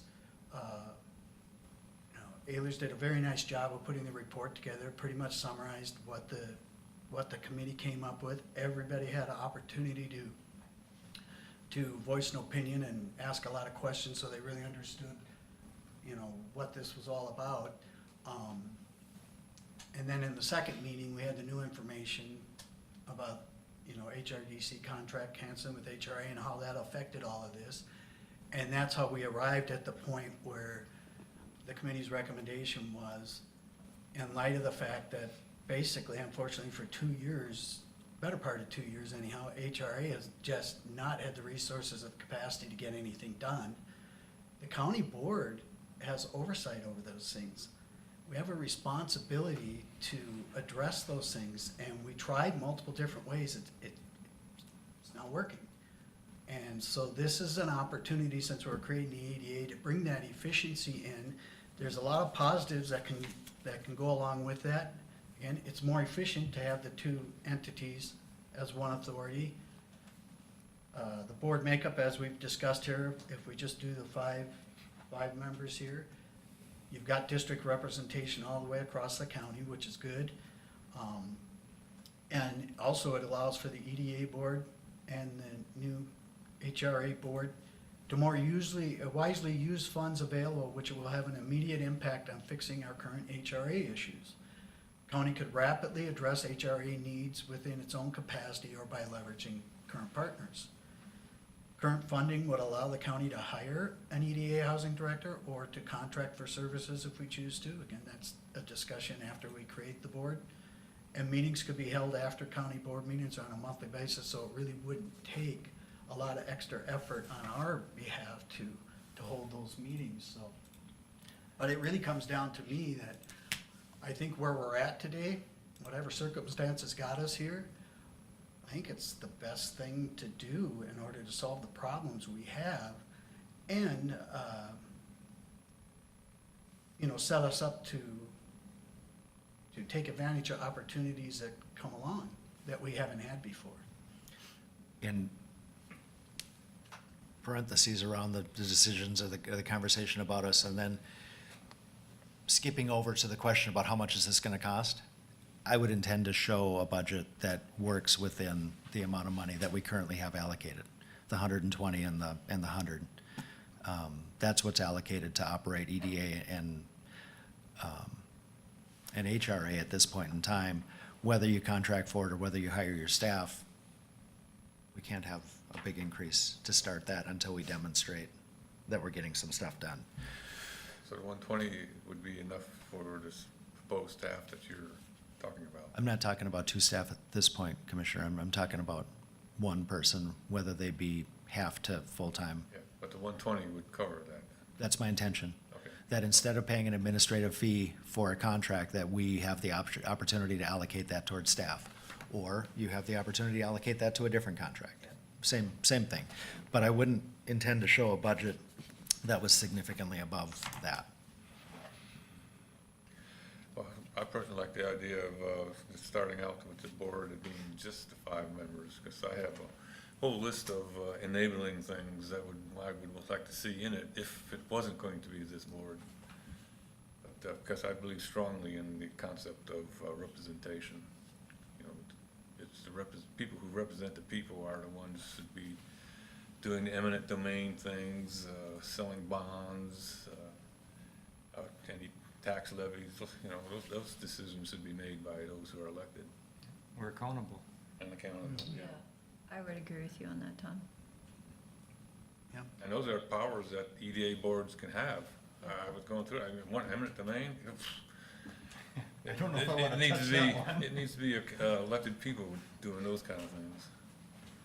Right. I think that there's value to that, and you're absolutely right, that an EDA or HRA board is appointed, and they serve longer terms than you do, staggered terms than the elected officials do, and why I Is there a list of is there accountability with that or not? That's why I had a list of enabling things if you're gonna go the other way on this thing. Yep. Okay. Steve, would I'd you say like there's to a say anything? consensus there. Oh, go ahead, Ted. I was gonna say, it sounds like there's a consensus with us five being the EDA board. I like that. Thank you. Is there anything you'd like to say? Steve? No, I was mostly concerned about the financial impact on our budget and future needs that are gonna be there. Make sure it can be paid for. That's the biggest thing. I don't disagree with combining the two, the HRA and the EDA. They both kind of serve different purposes, but yet the same at the same time. So I can understand the concept behind that. One specific example, so last year, HRA was making a request, HLDC was making a request. We knew we'd set aside money for economic development reasons. Now within this group, you're not gonna have three people in that circumstance, you wouldn't have three people making requests, and you would be saying, if we've set aside $500,000 or $600,000 of next year's tax capacity, how do we address the capital needs at the HRA-owned properties? How do we start making an investment if we have an opportunity in the northern properties, or do we hold money off until we can make a bigger investment in a couple of years? You'll have the combined picture of all of those things to be able to say, we're gonna spend the money now, we're gonna pool it, we're gonna wait for a bigger opportunity, we know this is coming. So you wouldn't be making requests that would be competing with each other. You would be coming up with a plan on how do you best use the resources today and tomorrow. A combined authority would be a lot more nimble. One comment I made last night at the Township Association meeting was that, I think there's only a dozen, of the 87 counties in Minnesota, only about a dozen have countywide EDAs right now. But I see that as an advantage for us, because now you're in a small group that has these state and federal funds that are available, that aren't gonna be available to these other counties. So, but when 30, 40 of the counties in Minnesota, other counties are looking at, because like I say, I talked with other commissioners, there's other counties that are looking at creating countywide EDA boards. Well, then all of a sudden, when we've got 30, 40 counties that all have the powers that we're gonna have, then there'll be more competition. But like I say, I think we get in on the ground floor, if you wanna call it that, hit the ground running and maybe put ourselves ahead. And I like that idea. One of the reasons why there aren't very many countywide EDAs is there aren't very many counties. Most counties, especially getting closer to the cities, are border to border, one city to the next. And they have that authority. And townships very rarely take that action. And I don't even know if they have the ability to create an EDA as a township. But we have 28 townships. And most of them don't have access to that support, right? So that's why I think it makes sense here, because there's so many of our residents and so much of the land mass of the county that's not represented by an authority that has that ability. And, take a swath in the middle, how many, 12 or 14 counties are primarily in public and tax exempt lands and not very populated. It's not likely they're ever gonna develop in a way like we have opportunities along a business corridor or in a city. Yeah. But it doesn't mean that we wouldn't have the opportunity to support them if something came up in coordination with a trail project, a parks project, or something like that. All of those things get to be on the table when you have all of the powers of 469 without going and saying, well, we don't want this one and this one and this one, because we want to restrict the power of that other board. If it's in this board, then you restrict the power of that board within the constraints of your representation of the public. It's clear to me for all the reasons we've discussed here on why you'd want to combine EDA, but also, having lived in Hubbard County virtually my whole life, I've seen a lot of missed opportunities come along for some good economic activity in Hubbard County because we didn't have an EDA. And I know of We a didn't couple have up those in my neighborhood, just over the last couple, 3 years, where Yeah. if we had something like this, we might have been able to help, but. And we we specifically made the conscious choice to capture the Enbridge tax capacity so that we could do something like this. It makes perfect sense. 3 years ago, there was a good opportunity that went by because we waited for the state to take action. Yeah, now we would be able to. And if we had had that authority, we could have very likely made that happen.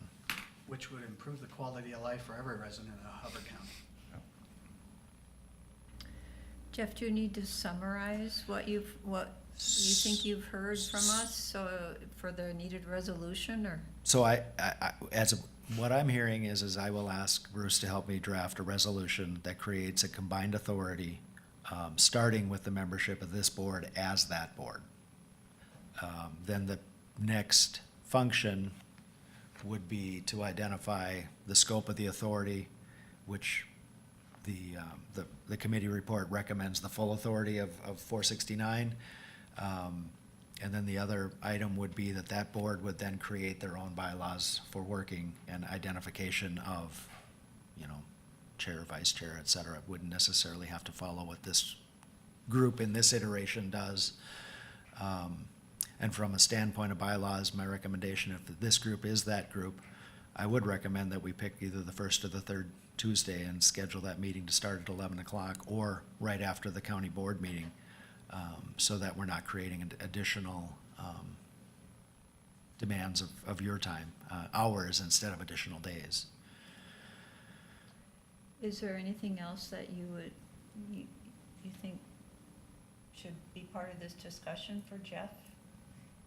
As far as drafting a resolution, or anything else you just want to say in general?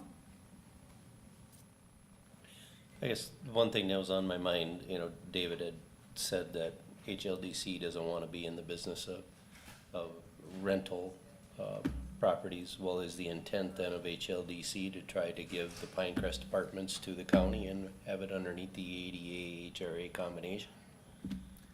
There have been conversations about the fact that the city operating HRA properties, the county operating HRA properties, and HLDC operating Property. publicly owned, or not publicly owned, but properties, is not terribly efficient. And that the creation of this authority and some experience and a track record might create the opportunity for one of those agencies to manage the housing for the So county. would it be the city's intention is to also enter into something like that? Give up those? As far as I understand, the city had conversations about giving up their HRA to the county HRA, Okay. but couldn't take that action because they didn't see any Yeah. stability in that. Well, I'm just thinking Yes, workload in the future and It's, if things progress the way I'm anticipating or kind of interpreting that And if the that- obligation is that there is going to be huge. Yeah, and if that did happen, you obviously would have if all those housing units combined, you would have enough housing units to hire a housing director. Oh, yeah, Easily. but that's down the road. Yes, quite a ways it is before down we the road. even get to The- that conversation, so. the I intention. just didn't want anything to get misconstrued or misinterpreted in any way. I think it's very likely that the publicly owned housing in the county with all those different authorities would be combined at some point, Consolidated, yeah. Okay. so that the management thereof could be easier, whether it's through a continued agreement with somebody like DW Jones, or whether it gets to the point where it makes sense to hire staff to be able to do that. Okay. And then we can start addressing some of the blighted areas that we don't have funding to address at One- this point. One of the first things that a countywide EDA would be able to do, in the city of Akeley, in the spring sale, was not interested in acquiring the 2 residential parcels that are available that need a little cleanup, that need to do that. The combined authority could acquire those properties for free, contract to develop them and sell them as one of the functions that an HRA EDA ought to be doing. Other projects would be to identify and eliminate, apply for funds to eliminate blight and improve housing and opportunities in neighborhoods. There really are a lot that, the city of Park Rapids was hesitant to acquire some of the tax forfeited parcels because they didn't know if they had the capacity to do it. But the city of Akeley and the city of Nevis and LaPorte definitely don't have resources to directly address blight and housing issues and housing stock issues. And the one final comment is related to the conversation that we had about the new changes in tax forfeiture law and talking about the need to be proactive to identify properties that may be looking at forfeiture. We really need to take a proactive role to identify those properties that would foreclose and come up with a plan to maintain or improve the housing stock through that process. And that would be a combined land commissioner and the auditor are responsible for a good portion of that tax forfeiture process.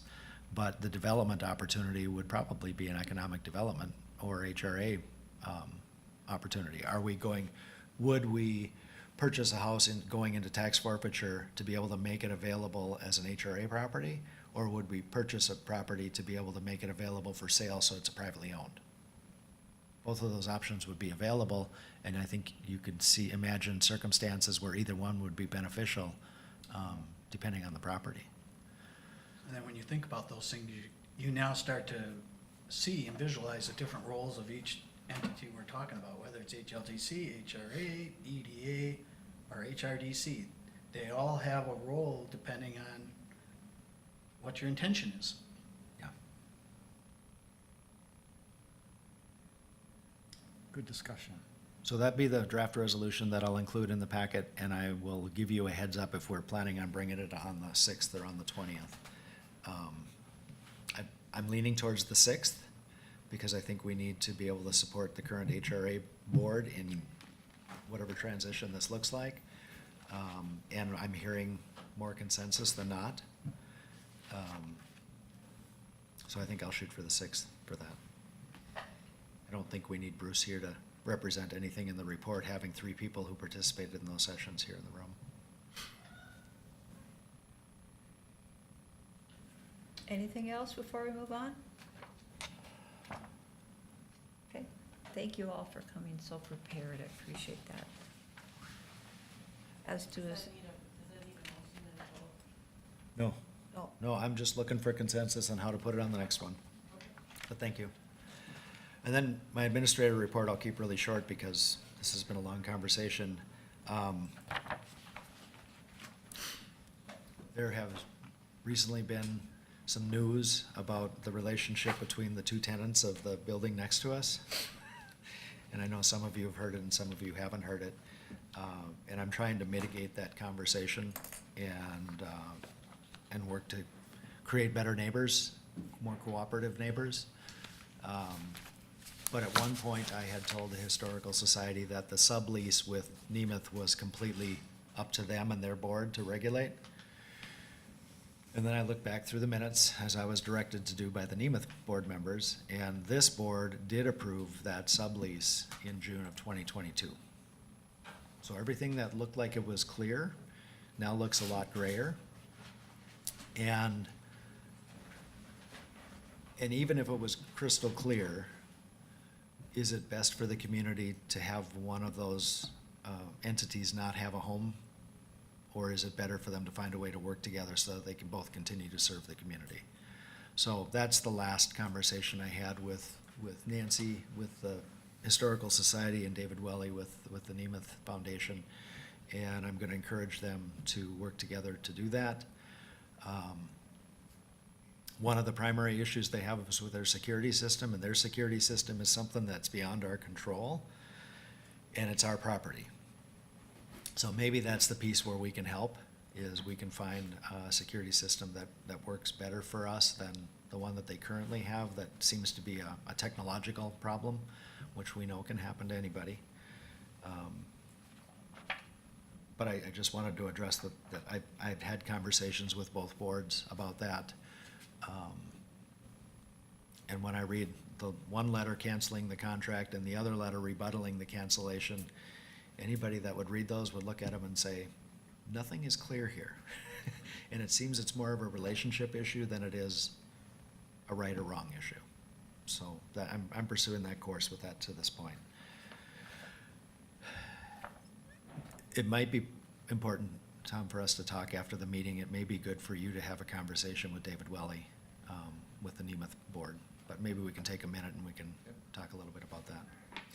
The only other item that I have, I believe, is that the Cass County Board received a resolution from the city of Walker, and we've been talking about the ambulance district and whether the city of Walker can continue to maintain the ambulance license for that district. They're saying that they can't, and they're asking the county board for help. So this morning, they've probably already done it, the Cass County Board, and Josh Stevenson, their administrator, is taking the action, or the recommended action, to establish a committee of the two boards to meet and discuss the options along the lines of Cass County taking over that ambulance license, creating an ambulance service district, creating of a board to manage that service district, which would ultimately probably result in a special tax for that taxing district to operate that ambulance service. That's a long process. It's statutorily defined. But the more important thing is to know that it's very likely that we'll be asked for two commissioners to participate in that committee, that Cass County would be driving it because they would be the likely owners of that. Well, they wouldn't be the owners of that license. They would be taking the action to create that service district. They would be the owners of the license, and then they would have their own board, because that's how the state, we gotta create more government if we're gonna solve a problem. But they can't do it without us, because are there 7 or 11 townships that are served by that district? And I have a map, I could actually count them, but 1, 2, 3, 4, 5, 6, 7. It's Ted and Steve's districts, right? It's just, Your township, or is it all Tom and Steve's? Steve's probably. Is it Tom and Steve? Okay. Yep, city of LaPorte, all the way down to the southeast corner up to the city of Lakeport, or LaPorte. So, yeah. So that's coming, and I anticipate what we'll get is after their board meeting, we'll get an invitation for 2 people to participate in that. Being proactive about that, would it be most likely to ask the 2 commissioners who represent those townships and cities to participate in that? Okay. That's all I have, unless there are other questions. I have 2 questions. First of all, the mediation training got changed. You have October, before it was in the September and October scattered dates, and now it's October 2nd through the 5th, which actually the 5th is a Saturday. But was it actually changed to 4 consecutive days? I don't know. I will look. And then, who wants to attend the department head meeting in July with me? that's what I was wondering now, you were gone last time? I was gone in June. And who filled in? David and Steve and I. Steve? Okay, so then, It would normally be my turn, Oh, but but I'm you're gonna be, But you're gonna be I'm gonna be gone. gone. I can't do it until August. okay, So Ted, you'll come? Okay. And then, do you wanna let Crystal know that I need the agenda and board stuff for you in July? Okay, thanks. That fall policy conference, they're taking reservations now for that. Yeah, wanna go 2 nights. So that's in the notes and the upcoming meetings on the agenda. And please let Denise know today or tomorrow what you need for that, because you know that one fills up. I will go, but I don't need lodging. Yeah, I'll go too, but I'm not gonna stay over.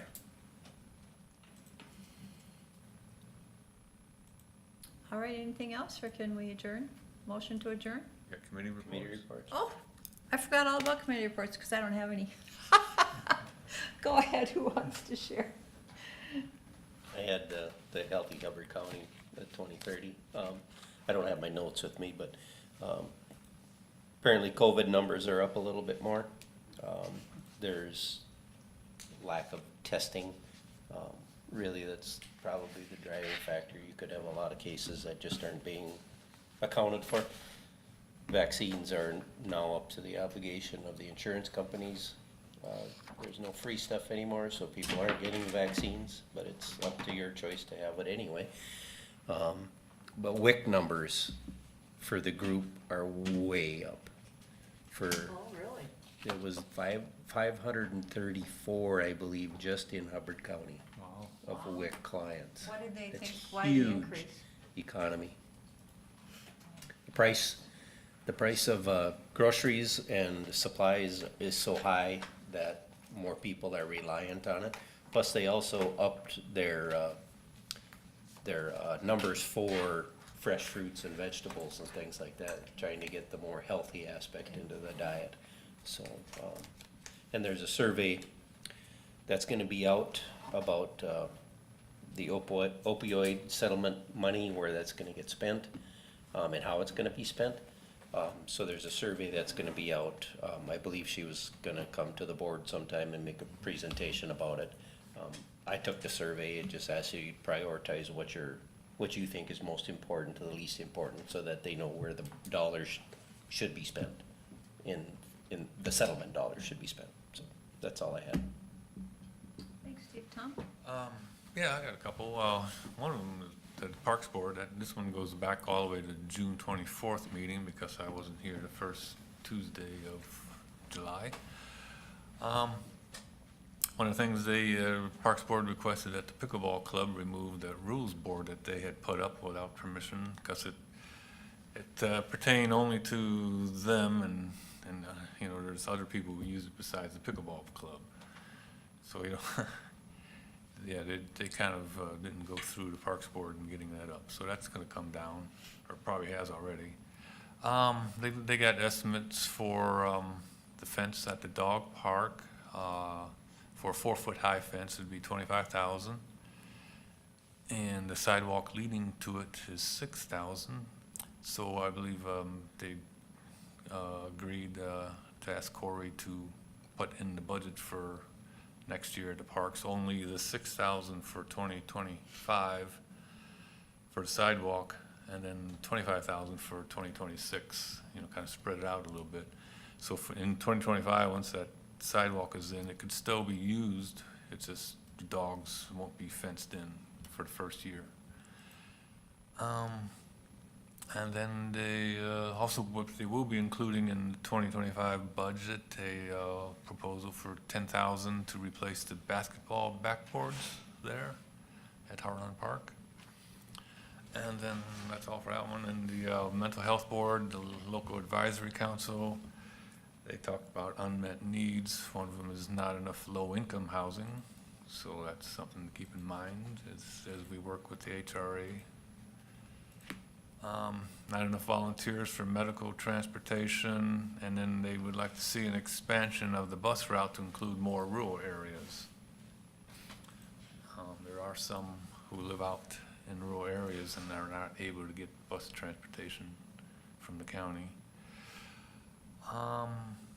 Oh, yeah, and then another thing, that the timing of that Northern Dental Access Center was just perfect, because that was one of the topics on the unmet needs that somebody brought up, saying that, well, I have to go all the way to Detroit to get my dental work, and then it's a long time before I can get an appointment. So I said, well, it's just open over there. So I let them all know about that, and they're all pretty excited that it's up and running now.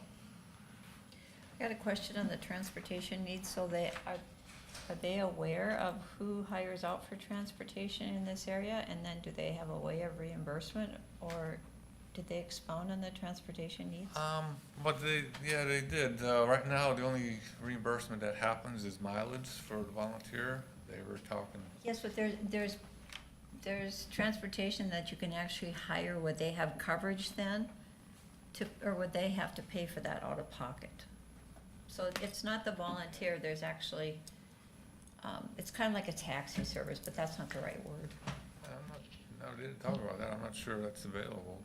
Okay, because we talk about that a lot at Prime West. There's certain organizations that's what they do. Oh. Like Shoe Would you Tran know those? or Yeah. what's the other one? I It's can't not remember. coming to mind Yeah, who it is, but yeah. Like an Uber or something like that? yeah, contact social services, Tom, and see if they would have a solution for this area. A name. Medivan and Yeah, Shoe yeah. Tran, and there's Well, others that. they do have a representative from social services who attends these meetings, Well, Christina. they do. So she Christina. didn't say She anything didn't about the say- paid? No. They talked about, you know, maybe if they were able to pay somebody to do this, so it'd make it more people wanna go and be a driver. Because right now, it's, well, it's Yeah, I get why voluntary. they don't wanna volunteer, Yeah, yeah, cause it doesn't even cover their cost of, never mind their time. yeah. It's the largest area of fraud. Transportation services is the largest area of fraud in the medical industry as far as, for like Prime West. Surprising. I mean, how much fraud can you, I mean, you gotta get somewhere you don't. Oh, they put in false claims, yeah. Thank you. Anything else, Tom? Nope. Okay. I have one, the Mississippi River Headwaters One Watershed One Plan. We did not have a quorum, so it was basically just informational, but there wasn't anything on the budget to vote on anyhow. We had planned to try to meet 4 times a year. This was our second meeting this year, and it's already July, so we don't know if we're gonna get 4 meetings in this year or not. We do have one planned for October, I recall.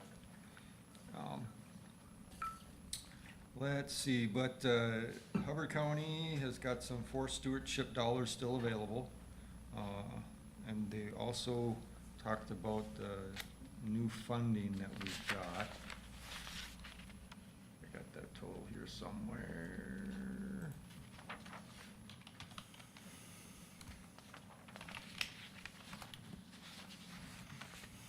It was 9 million something. Let's see, here we go. Excuse me, I was wrong there. $1,114,605.80. And like I said, we talked about the being able to shift funds from one area of need to another. With the Mississippi River Headwaters One Watershed One Plan, we set a $50,000 limit. If it was gonna be below that, it didn't have to come before the policy board for approval.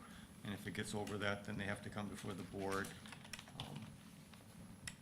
There was some things in the Bemidji area that were removed. There was like a stormwater, project at BSU, and, another one where they got a drainage, what Craig called it the drainage ditch.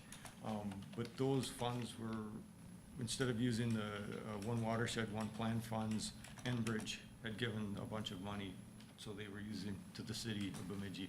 So they were using those funds instead, so now these funds are available for other stuff. Let's see. Saturday, September 7th in Walker, Minnesota, there's gonna be a woodland, private property woodland owners summit type of thing. They're gonna provide breakfast and lunch. I've got it in Walker, but I don't know where exactly in Walker. I'm sure that's available somewhere to find out where it's at. And, let's see.